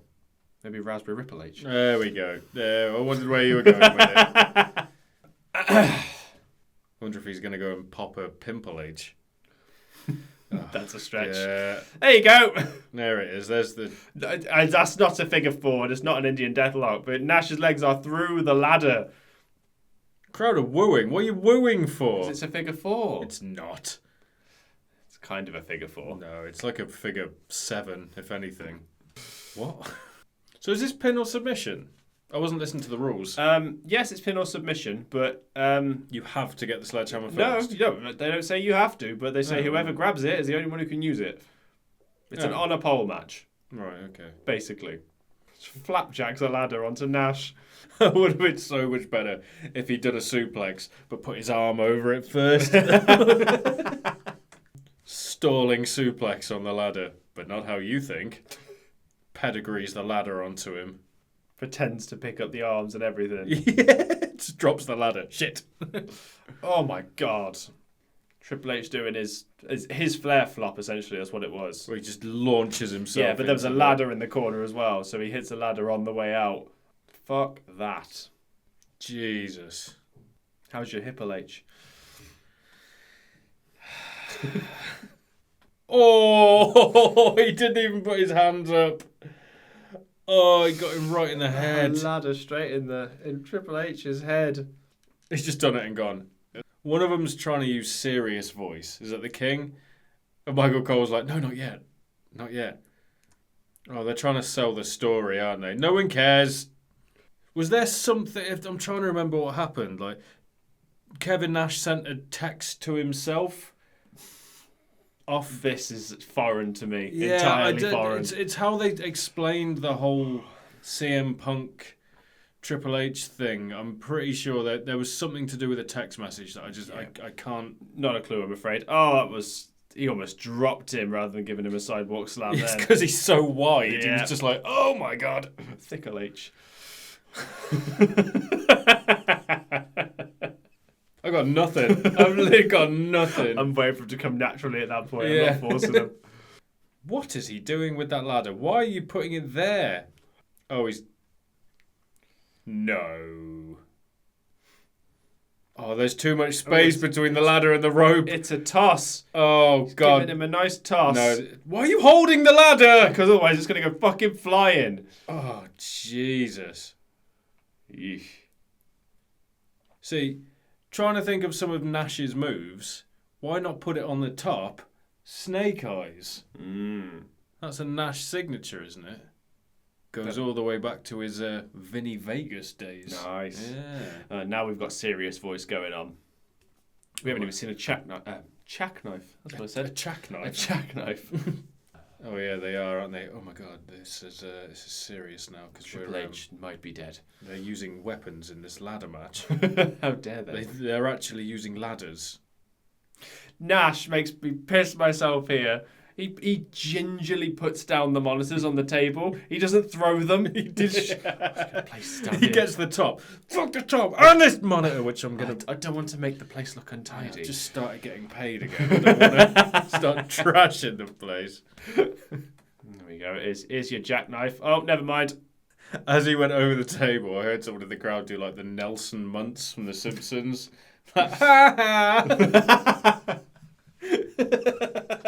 I didn't hear that. I wish I had. That's the best reaction to any wrestling spot ever. Does Nash hit a powerbomb? In fact, don't tell me, because I don't know if he's capable of hitting a powerbomb. No, let me rephrase that. At this period in time, I don't think he's capable of hitting a powerbomb on someone the size of Triple H. But we shall see. Oh, he's chokeslamming. He can hit a chokeslam, though. Well, I mean, you don't have to do much. A great Khali could hit a chokeslam. I mean, we're talking about someone that did a jackknife on the Big Show, so... Oh, yeah. I mean, kind of. He did it. He got him up. Wow, did he? Yeah. He got him up halfway. Enough to count, I'd say. He Do you know what this ladder match is missing? He dropped Sid on his head as well, didn't he? He did. You know what this ladder match is missing? Wrestling? Yeah, but also a table. For fuck's sake. And now you get the crowd reaction. You've seen a dozen tables half an hour ago. This guy is proper like, oh my God! There's no way to figure out what's going through the mind of Kevin Nash. I could tell you what's going through the mind of Kevin Nash. Money. and nothing else. He's been nothing but honest his entire career. I went wherever the money was. Look at Kevin Nash's knees. He's got trousers on. Says. Yeah. Can't see his knees. God, this match has really slowed down, hasn't it? Crikey. Yeah, not so quick, H, is he? I've had enough of your shit, H, at this point. Right. Right, it's been bothering me for about 15 minutes, but Triple H just had one ass cheek hanging out for like half the match. Well, there you go, both at the top of the ladder going for that sledgehammer. You can really see the size of Kevin Nash there, can't you? Yep. He's like 2 rungs lower. Oh my God, he went through a table! Oh my God! Nash gets knocked off the ladder and into the table that's been placed in the ring. Fair play. Don't need your knees for that bump, to be fair. No. Jesus. Triple H gets the sledgehammer. I know that sledgehammer looks fake. But I saw in an interview he said he's only ever used real sledgehammers. Apart from Apart from one time. But that's when he actually hit someone on the head with the sledgehammer. It was Undertaker. Right. And he went to Last Ride Triple H. And the spot was Triple H was then going to hit him in the head. But because obviously a lot of momentum is involved and a lot of balance and weight shifting. Yeah. They decided, we'll use a foam head just so, you know, the distribution of weight isn't off. But he said it's the only time he's injured someone with a sledgehammer because when he hit him, the wood went through the foam head and cut the Undertaker. So the only time he's ever used a fake one is the only time he's injured someone with it. Ridiculous, isn't it? But he put his hand over the edge. And Triple H is standing over Nash. Rather than hitting him with the sledgehammer, gives him a pedigree. But he's not finished. That's the trouble with Triple H matches at this time. It's a lot of walking around slowly looking at the crowd, isn't it? That was weird. Some little kid in a Best in the World top was going absolutely ham with Grad's chops in the background. So the crowd are chanting one more time, asking for another pedigree. Triple H says no. How about one hit with the sledgehammer? And Nash, as he gets up, offers him a too sweet. Just Negan's him. Yep. Is that around the same time? Was Negan around the same time as this? No, you're about 5 years too early. Okay. But Triple H gives him that hit with the sledgehammer, and that is it. God, that slowed down a bit, didn't it? Triple H's matches tended to around this time. Matt Striker is backstage with CM Punk. This is so weird to me. Seeing CM Punk now, knowing what's coming, is baffling. Yeah. Oh my God. So yeah, Miz and Alberta really have an alliance against Punk in this match. Is that missing a jewel? Yes. Okay. Oh, it's that. It's a really dull jewel. Yeah, it doesn't seem to be catching the light, does it? Because there was like legit beef with him and Miz, wasn't it? I don't remember that at this being point. so, but I'm sure you're right. I mean, it's CM Punk in 2011. He had beef with everybody. Mm-hmm. This is post pipe bomb, so he's probably very injured at this point as well, isn't he? I'm not sure. I mean, he looks tired. Yeah. The only reason John Laurinaitis is on TV at this point is because CM Punk mentioned him in that pipe bomb. Yeah. Like, it has to be. There was no reason for him to be on TV at all. Mm-hmm. That was his in. I mean, John Laurinaitis had a good wrestling career. Mm. He invented the cutter. He was, I can't remember which one. One of the Road Warriors' brother. Oh, okay. Yeah. That explains the voice. The absolute irony that Jack Swagger, a man known for having right-wing gimmicks, came out to Rage Against the Machine. It wasn't Rage, though, was it? Sounds like it. Yeah, it sounds exactly like Rage. I'm pretty sure it is Rage. But that's definitely Zach singing. It has. Oh, fucking. Oh. I'm so sure it's Rage. I don't know what track it is, because that guitar sounds too Morello-ish as well. It was called Get On Your Knees, wasn't it? Hackswagger. Hackswagger! Yeah, it was Rage. Age Against the Machine. Oh, fuck off.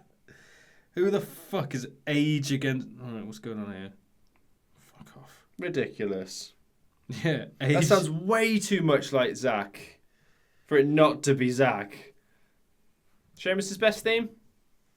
Written in my face? Yeah. Oh, 100%. Who's Swagger been fighting with? The English language? I don't know. The cruel irony that they put an S in his name as well. Yeah. Sheamus? Yeah, No, totally. I'm joking. Of course. I wonder if this is before the Beaker segment that Sheamus did. I fucking love that segment. That's genius. He was always such a good sport, Sheamus. Sheamus is genuinely funny when he needs to be. Yeah. There's one person you can always, compare to if you're doing a comedy thing. If someone goes, we're going to do you a comedy thing. No, it's not in my character. You could be like, Rick Steiner did a promo with Chucky. Yes. Oh, okay, right, I'm in. Exactly. Okay, fair enough. There's only one character I think that could truly convince me. And that was if The Undertaker ever did anything like that. Because he never would. I believe, and I might have to check this, The Undertaker was on Ant and Dec once. As The Undertaker. Which Ant and Dec show, though? I'm gonna find this. If he's on fucking SMTV Live. I'm gonna find this. Trying to guess the wonky donkey. For any Americans watching, I'm not even going to bother explaining what that was. You have to look that up for yourselves. Yeah, he was on SMTV. Oh my god! Yeah, him and Paul Bearer on SMTV. That is SMTV Live. Yeah. Scott Hall had a match with Mr. Blobby as I well. know that. We're really getting into these 90s English kids TV shows here. For any Americans, Google Noel's crinkly bottom. Even that's just a tiny bit before my time. I barely remember the Funhouse. This match is pretty good, and we're looking at Ant and Dec. I mean, what are we doing? It's because we were talking about the Muppets. It's hard to believe. Sheamus's ring style hasn't changed at all. I think it's more hard hitting. It's really physical, but he's been able to maintain that for such a long time. His neck's made of sandpaper, though, isn't it? Yeah, I think it is now. He's got is it called spinal stenosis? Sounds right. Where I'm pretty sure the your vertebrae slowly widens. Oh, okay. I'm pretty sure that's what it is, but it's what Retired Edge first time around. And Stone Cold. I'm pretty sure he's got that. If I remember, I'm pretty sure he broke his neck before he made it to WWE. It's almost like it's fusing itself. I'm not sure. I think it's a weakening of the vertebrae. Okay. Which obviously means that you can't be. I mean, doing everyday day-to-day life, I think is fine, but being in a semi-combat sport, it isn't smart. Because one wrong move and you can not be able to walk again. Although you could say that about wrestling in general. Yeah, you always run that risk. But you adding extra risk to that risk is... Especially when you fight like Sheamus does. Yeah. I am struggling to think of any particularly gnarly bumps he took over the years, though. Yeah. Didn't really do that kind of thing, did he? Yeah, maybe that's it then. Maybe it's just his... Because his style is just him on the attack, isn't it? Just give him the IC title already. Then he can retire. Well, you reckon... I don't think he'll ever get it. No. Whoa, that just ended. Yeah, bro kick out of nowhere. The Great White. I forgot that was a thing. Yeah, it was weird, wasn't it? Josh Matthews. That's his name. Definitely his name. Joined by the Big Show. Oh, God. Did they just say Big Show versus Mark Henry? Yes. Oh, for fuck's sake. That's the chairs match. Oh, is this the one with the comically big chair? No. Oh, right, okay. What match was that? I don't remember, actually. There's a chairs match, I'm pretty sure, that has Big Show with like a stupidly large I chair. remember it. Yeah. You want to know something funny? Both Big Show and Mark Henry are working injured. Oh, good. Oh, he said giant. Oh. So going into this feud as well, this is when they broke the ring. So that's already happened? Yeah, that's already happened. It was in the opening package. That's how I remembered. But yeah, World Heavyweight Championship. We're in Hall of Pain, fake retirement Mark Henry. Because he won the World Heavyweight Championship after turning on Cena. Yeah. Oh, so Henry's coming out second then? Yeah, so as he should. It was only the world titles, I'm pretty sure, where they came out second. So weird. I can't remember because the Booker and Cody match does happen. Right. I can't remember who comes out first. 9 years since Big Show had been world champion. Do you remember who he beat for that world championship? I'm not 100% on the answer, but I'm confident. 9 years. 9 years ago. So when was 9 years? 2002. 2002. Jesus Christ. No, I don't remember at all. I'm pretty sure it was Brock Lesnar. Well, let's have a look. When was that? 2002? Yeah. So a history of... I don't know which... I'm pretty sure it was WWE Championship. Big Show won the title by defeating Brock Lesnar at Survivor Series. Yeah. And I think Lesnar won it right back. What a waste of time. He does. I know we say this every time he's on, but he does still hold some world records, doesn't he? I'm pretty sure he does. Is it for the Raw squat he holds it for? Something like that. I know he did an interview with Chris Van Vliet recently where he talks about it. Well, seeing as I can't stay off my bloody phone this episode, I'm actually going to. I mean, if this is the match to do it, it's with two injured giants. Yeah, I'm fairly sure it's for the squat. I mean, look at Henry's left foot. It's going to be a squat or a deadlift, isn't it? Yeah, it's really taped, isn't it? Yeah, and it's one of Big Show's hands. So Big Show walking around the ring, grabbing every chair at ringside and just throwing it into the ring. Not caring about who he hits with it, whether it's Henry, whether it's the ref. Absolute reckless abandon. He was the first man in history to do a one-hand clean and push on an unliftable dumbbell. Bloody hell. Oh, Jesus Christ.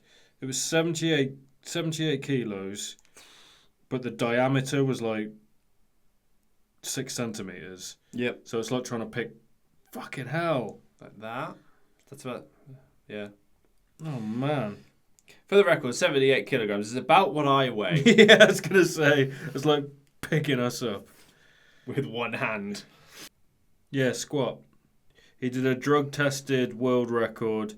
Fucking hell. 1,060 kilograms.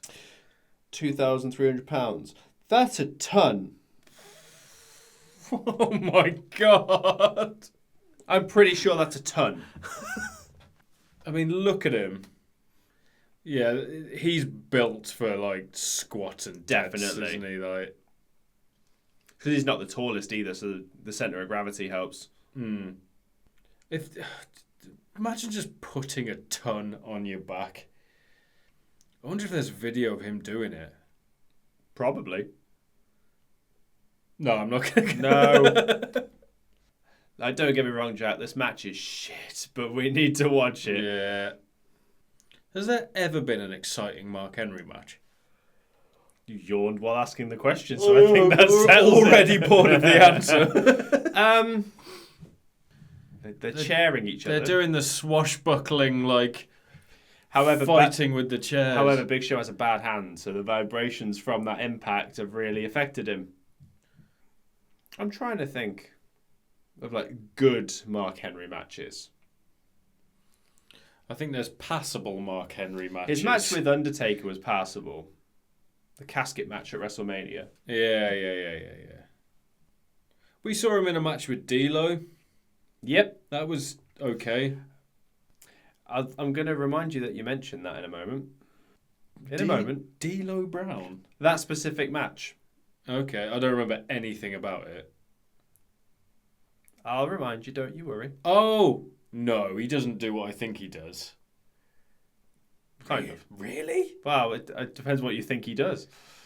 Does he do that spot that I forgot he did? No, he doesn't do that. God. No, he does not do that terrible cross-body bullshit, if that's what you're thinking. No, when they're draped over the ropes and he No. jumps through them. Or No. whatever. Not with that foot.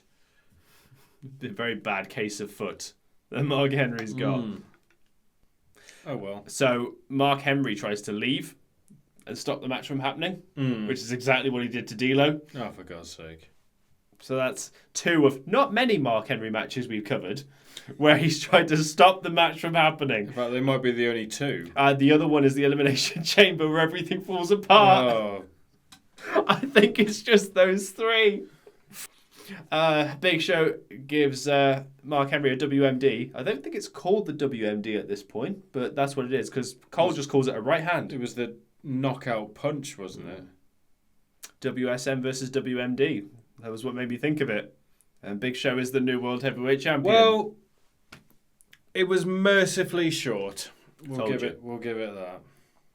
Whoa, hang on. That was for the World Heavyweight Champion. Yeah. Oh my God, I didn't even register it. I thought it would... Oh yeah, because we've already seen his second ever world title, I believe, in WWE. Oh, it's the big gold as well. Yeah. Why is all this such a surprise to me? You're too busy on your phone. Oh, he did call it the WMD. Oh, he did. He just called it a right hand at the time. Oh, Henry's up. Henry gives Big Show a good whacking. A thwacking. A thwacking. Someone in the crowd just went, "Oh, come on!" Oh, what are you doing, Henry? Yeah, you're not doing a suplex, are you, Mark Henry? Let's be honest here. Go for a DDT on the chairs. Oh, they're chanting for Daniel Bryan. Oh! I knew you'd forgotten this was the moment. Oh my God! This is it. This is it. This is when Daniel Bryan cashes in his money in the bank and becomes World Heavyweight Champion. Told you they were both working hard. Oh my God. And listen to the crowd. They absolutely love it. I find it funny that Big Show gets to his knees immediately as well. Yeah. He kicks out at 3. He does that wrestling thing, doesn't he? Big Show does do a great job of making you feel bad for him. Is this before Yes? Yeah. Because the Yes Movement didn't start until he lost that championship. Yeah, it did. Yeah. So you remember at the beginning of the show, I told you there's certain people who look very strange in hindsight. He's one of them. Yeah. Oh, man. Yeah, it's sort of weird to see now. It's kind of surreal, isn't it? Yeah. See a short-haired Daniel Bryan with the World Heavyweight Championship. Yeah. Yeah, Cody comes out first. So only the world title matches have the champion come out last. That's so weird. I don't like it. God, it's weird looking at Cody now, isn't it? He's way too energetic in this show. Yeah. Like, he's way, slower and more considered now. It's the way he moves. It's the really quick facial expression changes he's done. Like, he's just looking like... He looks like a rabid animal. Yeah. But yeah, seeing what he is now, just composed, the way he carries himself is so much better. It's so strange. Yeah, because Cody at this time did not feel like a main eventer. Absolutely in the not. Slightest. I seem to remember him doing wonders for that IC title at the time. Like, he sort of made it prestigious again. Because he was the one that brought back the white strap, he did. Didn't he? Yeah. I mean, a year before this, Daniel Bryan wasn't considered a main eventer. It's weird how time changes things like that. Yeah. And Booker T's a commentator. Shucky ducky. What is it he says about Oba? Is it's no bread, no water, just meat. I can't do it because it hurts my throat. Oh, it's so good. He is like Dusty in that, like, you get like stream of consciousness kind of commentating from him. It's a word salad. Just absolute nonsense coming out of it. Just verbal diarrhea. But because you believe it when you say it, it gets over. I'm not going to be able to find it now. So it's probably pointless me bringing it up.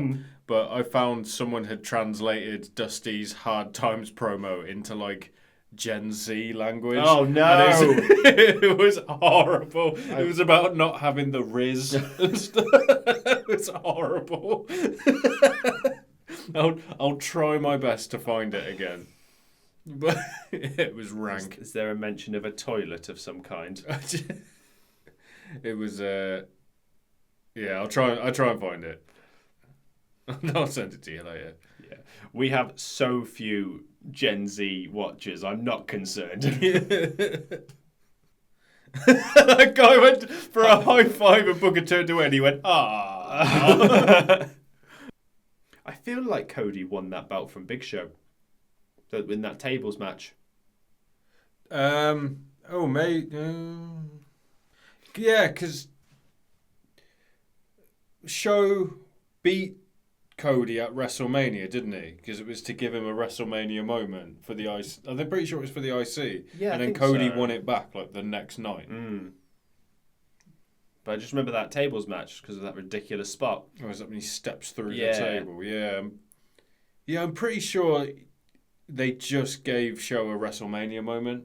And that's what the match was built around because they were taking the mick out of him dressed in like sumo stuff. And it's fully deserved.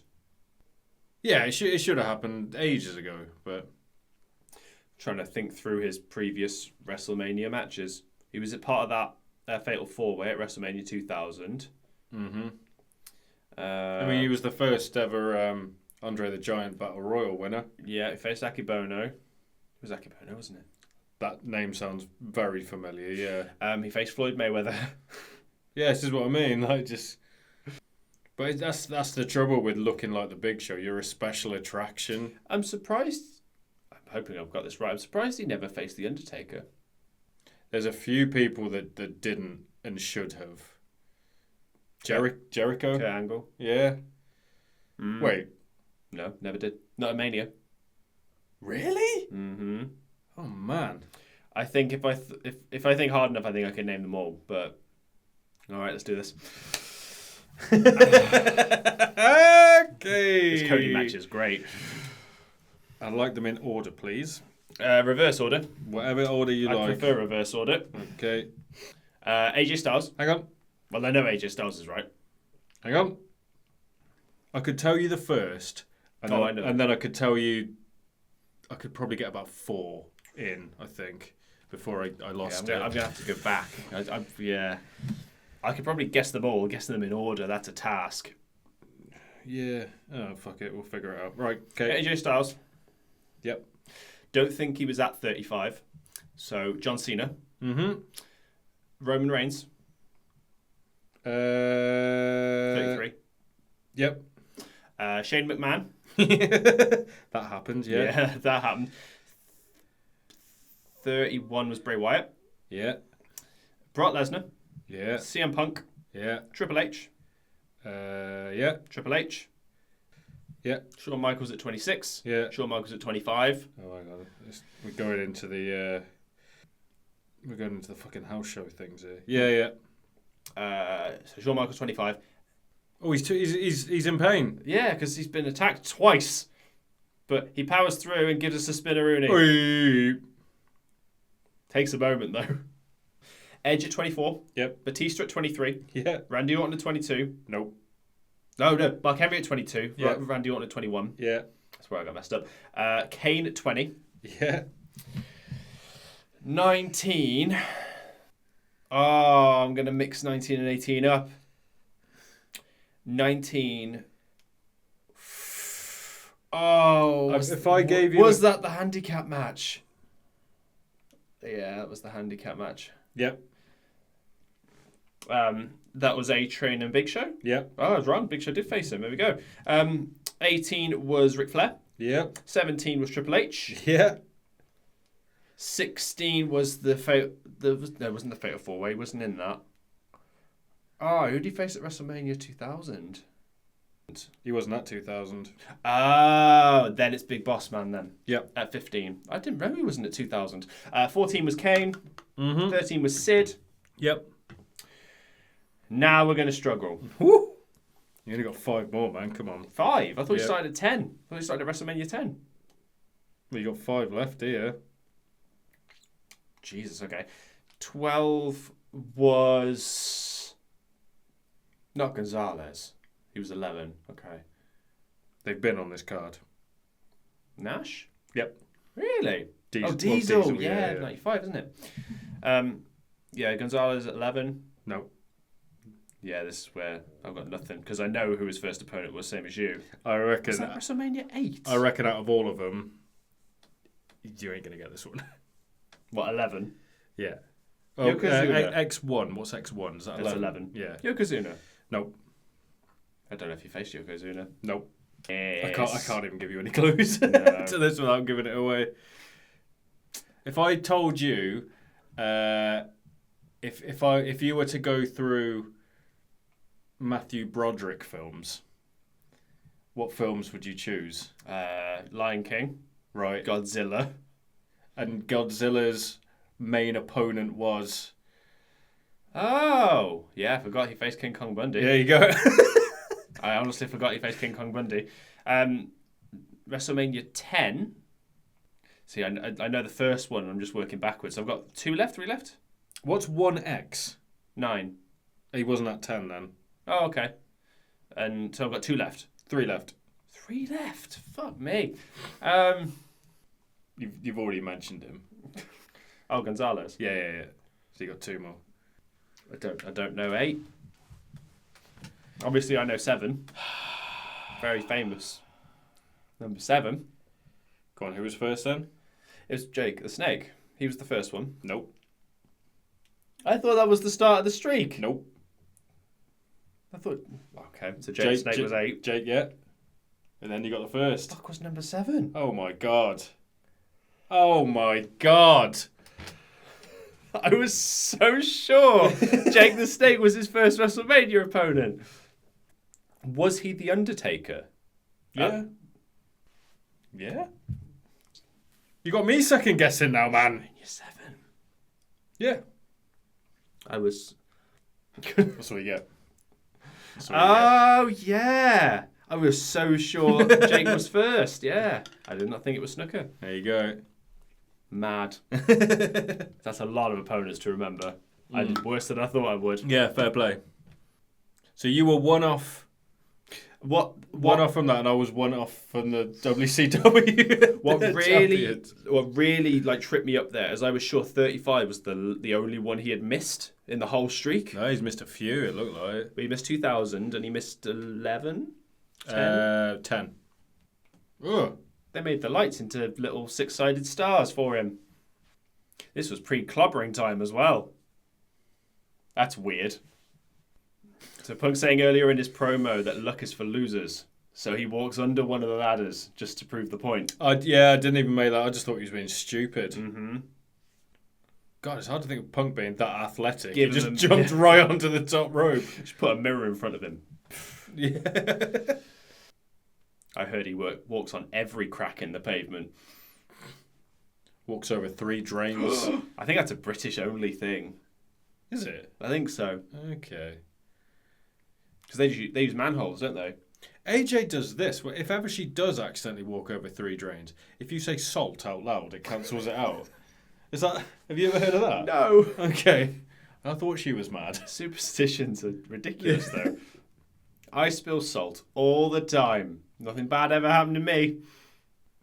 Nah, nothing bad ever happens to you. Does it? Oh! There's nothing in there. Well done, sir. Well done.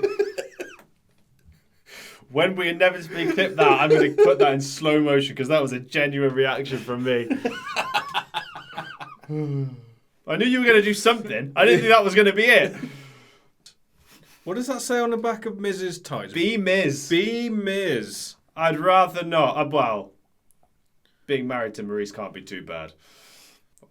To steal one of your lines that you've probably stole from someone else, I wouldn't climb over her to get to you. That's definitely not something I would say. I'd have you in the middle. What are we talking about? I'd like to get out of Jack's sexy sandwich. Are we still talking about a triple threat? What's happening? Why is this pay-per-view sending us insane, Jack? Look at this tiny man. Look at that. I thought it was Hornswoggle. It's the ref. That's a tiny man. And a tiny ladder. And a tiny little ladder. What is that? Hey, Carlos, back off. That ladder is absolutely massive, and that one is tiny. I would say that we need to do the WLC match at some point, but I'm pretty sure it was on the pre-show, whatever card it was on. I'm pretty sure it was amazing as well. Yeah, I've heard it's so good. Yeah. But apparently it's on the pre-show. God. Of the show that it's on. So we might have to make an exception for whatever show that is and watch the pre-show. It can't be, surely. Wasn't El Torito the last person to pin Drew McIntyre before he left? Maybe. That's a mad fact. Was that when he was in 3MB? Yeah, before he got released. I'm gonna look this up.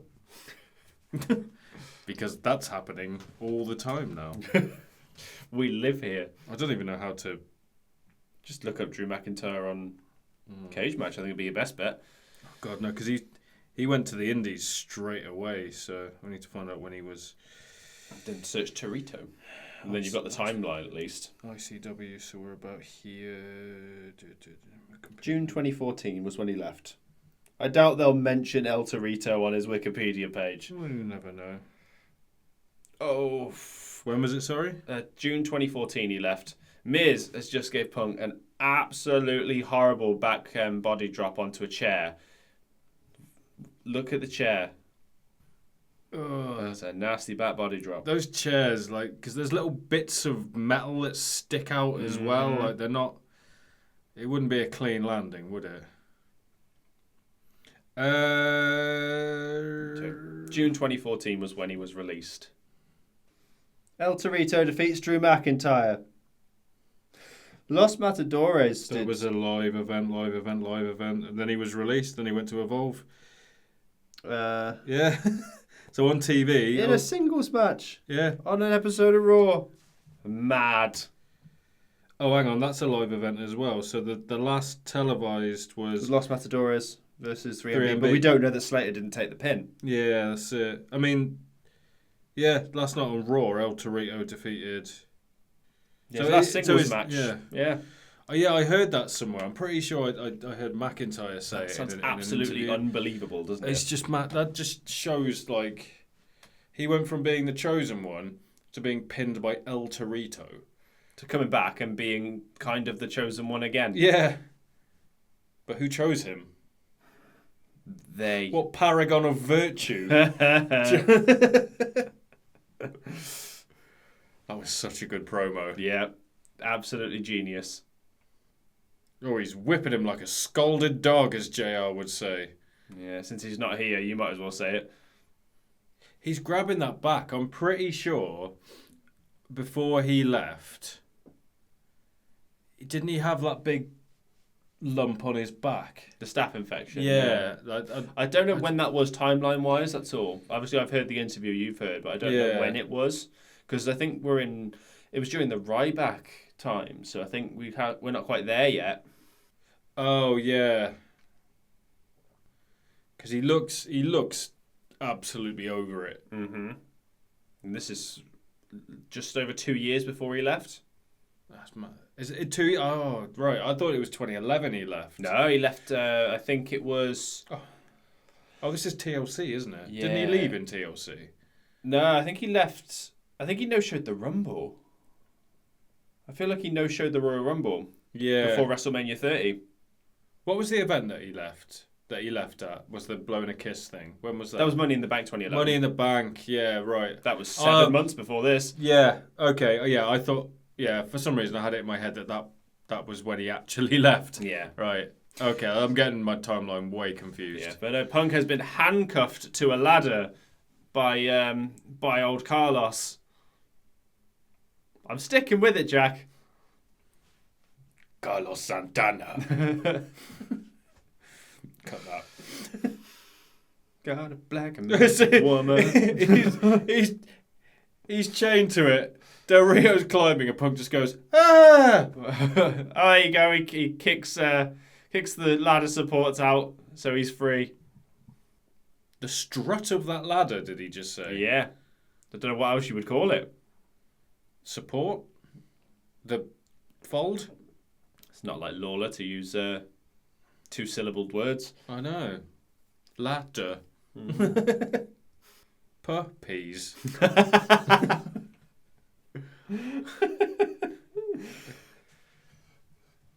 Who was the lady we had on at the start? Rosa Mendez. Rosa.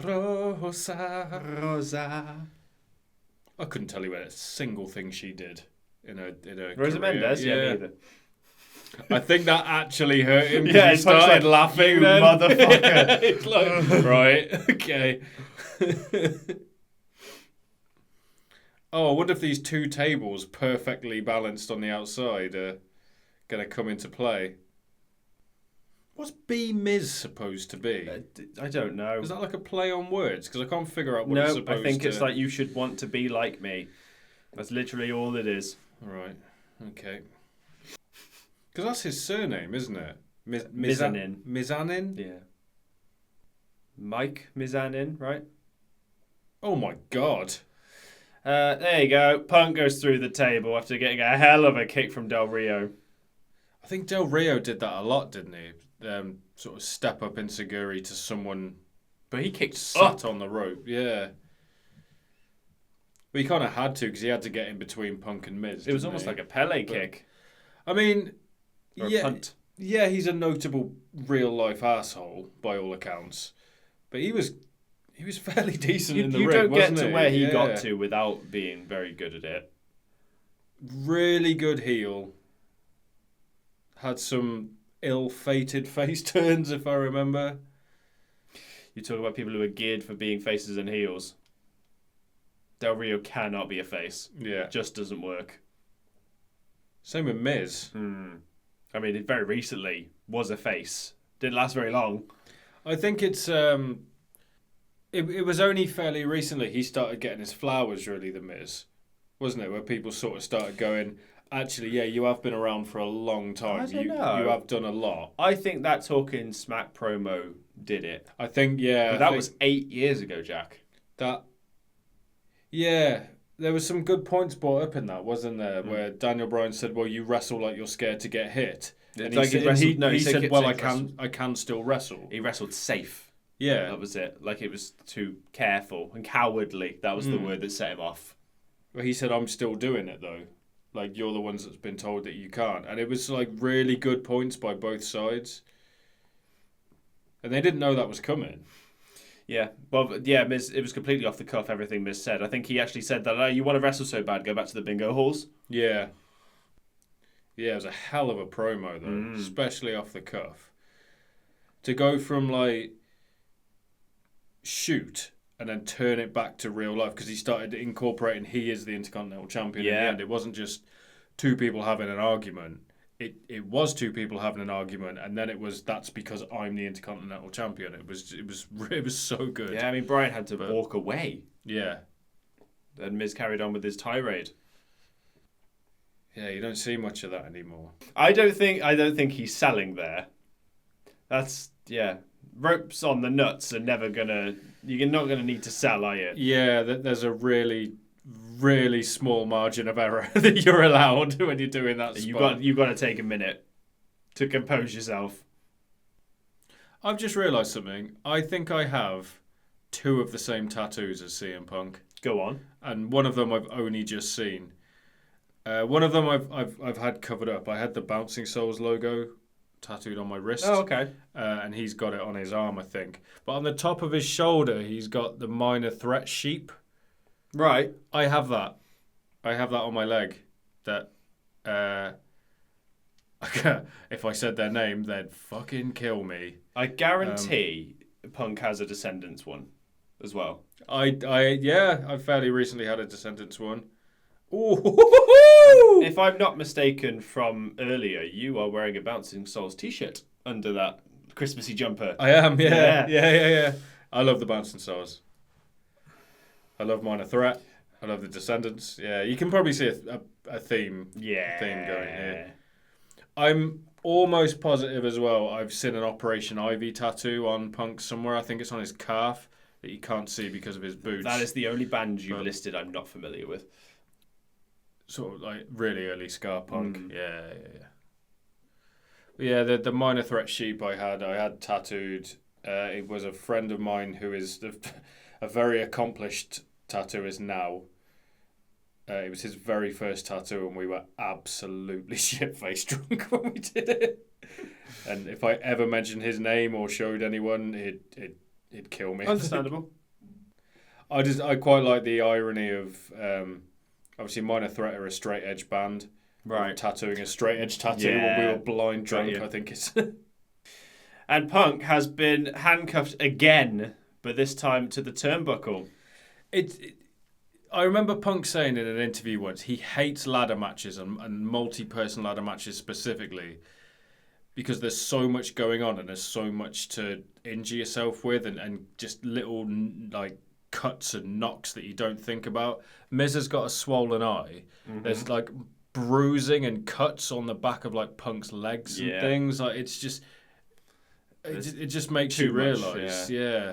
I mean, Miz has some as well. Yeah. On his legs. Because they're just unpredictable. So smart out of Miz. Gets kicked in the back of the head. But Punk's still stuck on that turnbuckle. How's he going to get out of this one? Oh, someone in the crowd goes, "You suck, Punk." Okay. I think you're in the minority there, mate. Unscrew it. But he needs the tool. Come on, you were an indie wrestler. You know how to set rings up. Ooh. Del Rio's got the small ladder, and Miz has got the big ladder as they climb. My ladder's bigger than yours. And Punk is free. Oh, you could have brought the bit with you. You could wedge it in. Yeah. Or sit on it for fun. That's an odd one. That's a quote we've just done. It's better than Always Sunny. We've done a few this one. Mm. Oh, Punk's up top on his own. Miz stops him. Knowing that those two have like proper heat, it does make watching the matches like that a little bit more interesting. It's one of the few times that I think knowing like backstage going-ons and stuff adds to it. The thing is, Miz is a pro. Yeah. Like, he takes it all in stride. I mean, the story from the locker room is all you need. Yeah, with the chicken, where he didn't actually do anything, but he took his punishment and was an adult about it. I remember hearing him tell a story where he was getting changed in the toilet, and he was there in a cubicle putting his stuff on, and he heard a little kid say, "Daddy, I think the Miz is in there." He was like, "Don't be stupid." That's great. So Punk has retained his WWE Championship by getting it off the top of the ladder. Did we expect any different? We're in the record-breaking reign that Punk had. Okay. The 400-day reign. So Punk then was trying to tuck the handcuffs underneath the plate of the belt. I'm pretty sure he might have been trying to handcuff the belt to him. I'd love for somebody to do that as a gimmick. Yeah. Where would they do it? They'd have to do it on the holes of the strap, wouldn't they? Look a bit... Which is fine. A bit odd. But yeah, there isn't a hole on the strap. That's the thing. They're like... We're getting work talk again, but they're Duradots. Okay. Oh, yeah, that would make sense, wouldn't it? Yeah. So there isn't a hole in the belt. Make one. Yeah. But I'd love to see someone do that, where just to be absolutely sure, you could use it in matches because ref can't take it away from you. I think it'd get old pretty fast. There's only so much you can do I with think it, you could isn't get pretty creative with that. But it could also turn on them as well, where someone could grab the belt and just... It's got all the makings of a strap match. Yeah. But all the time. Well, there we go.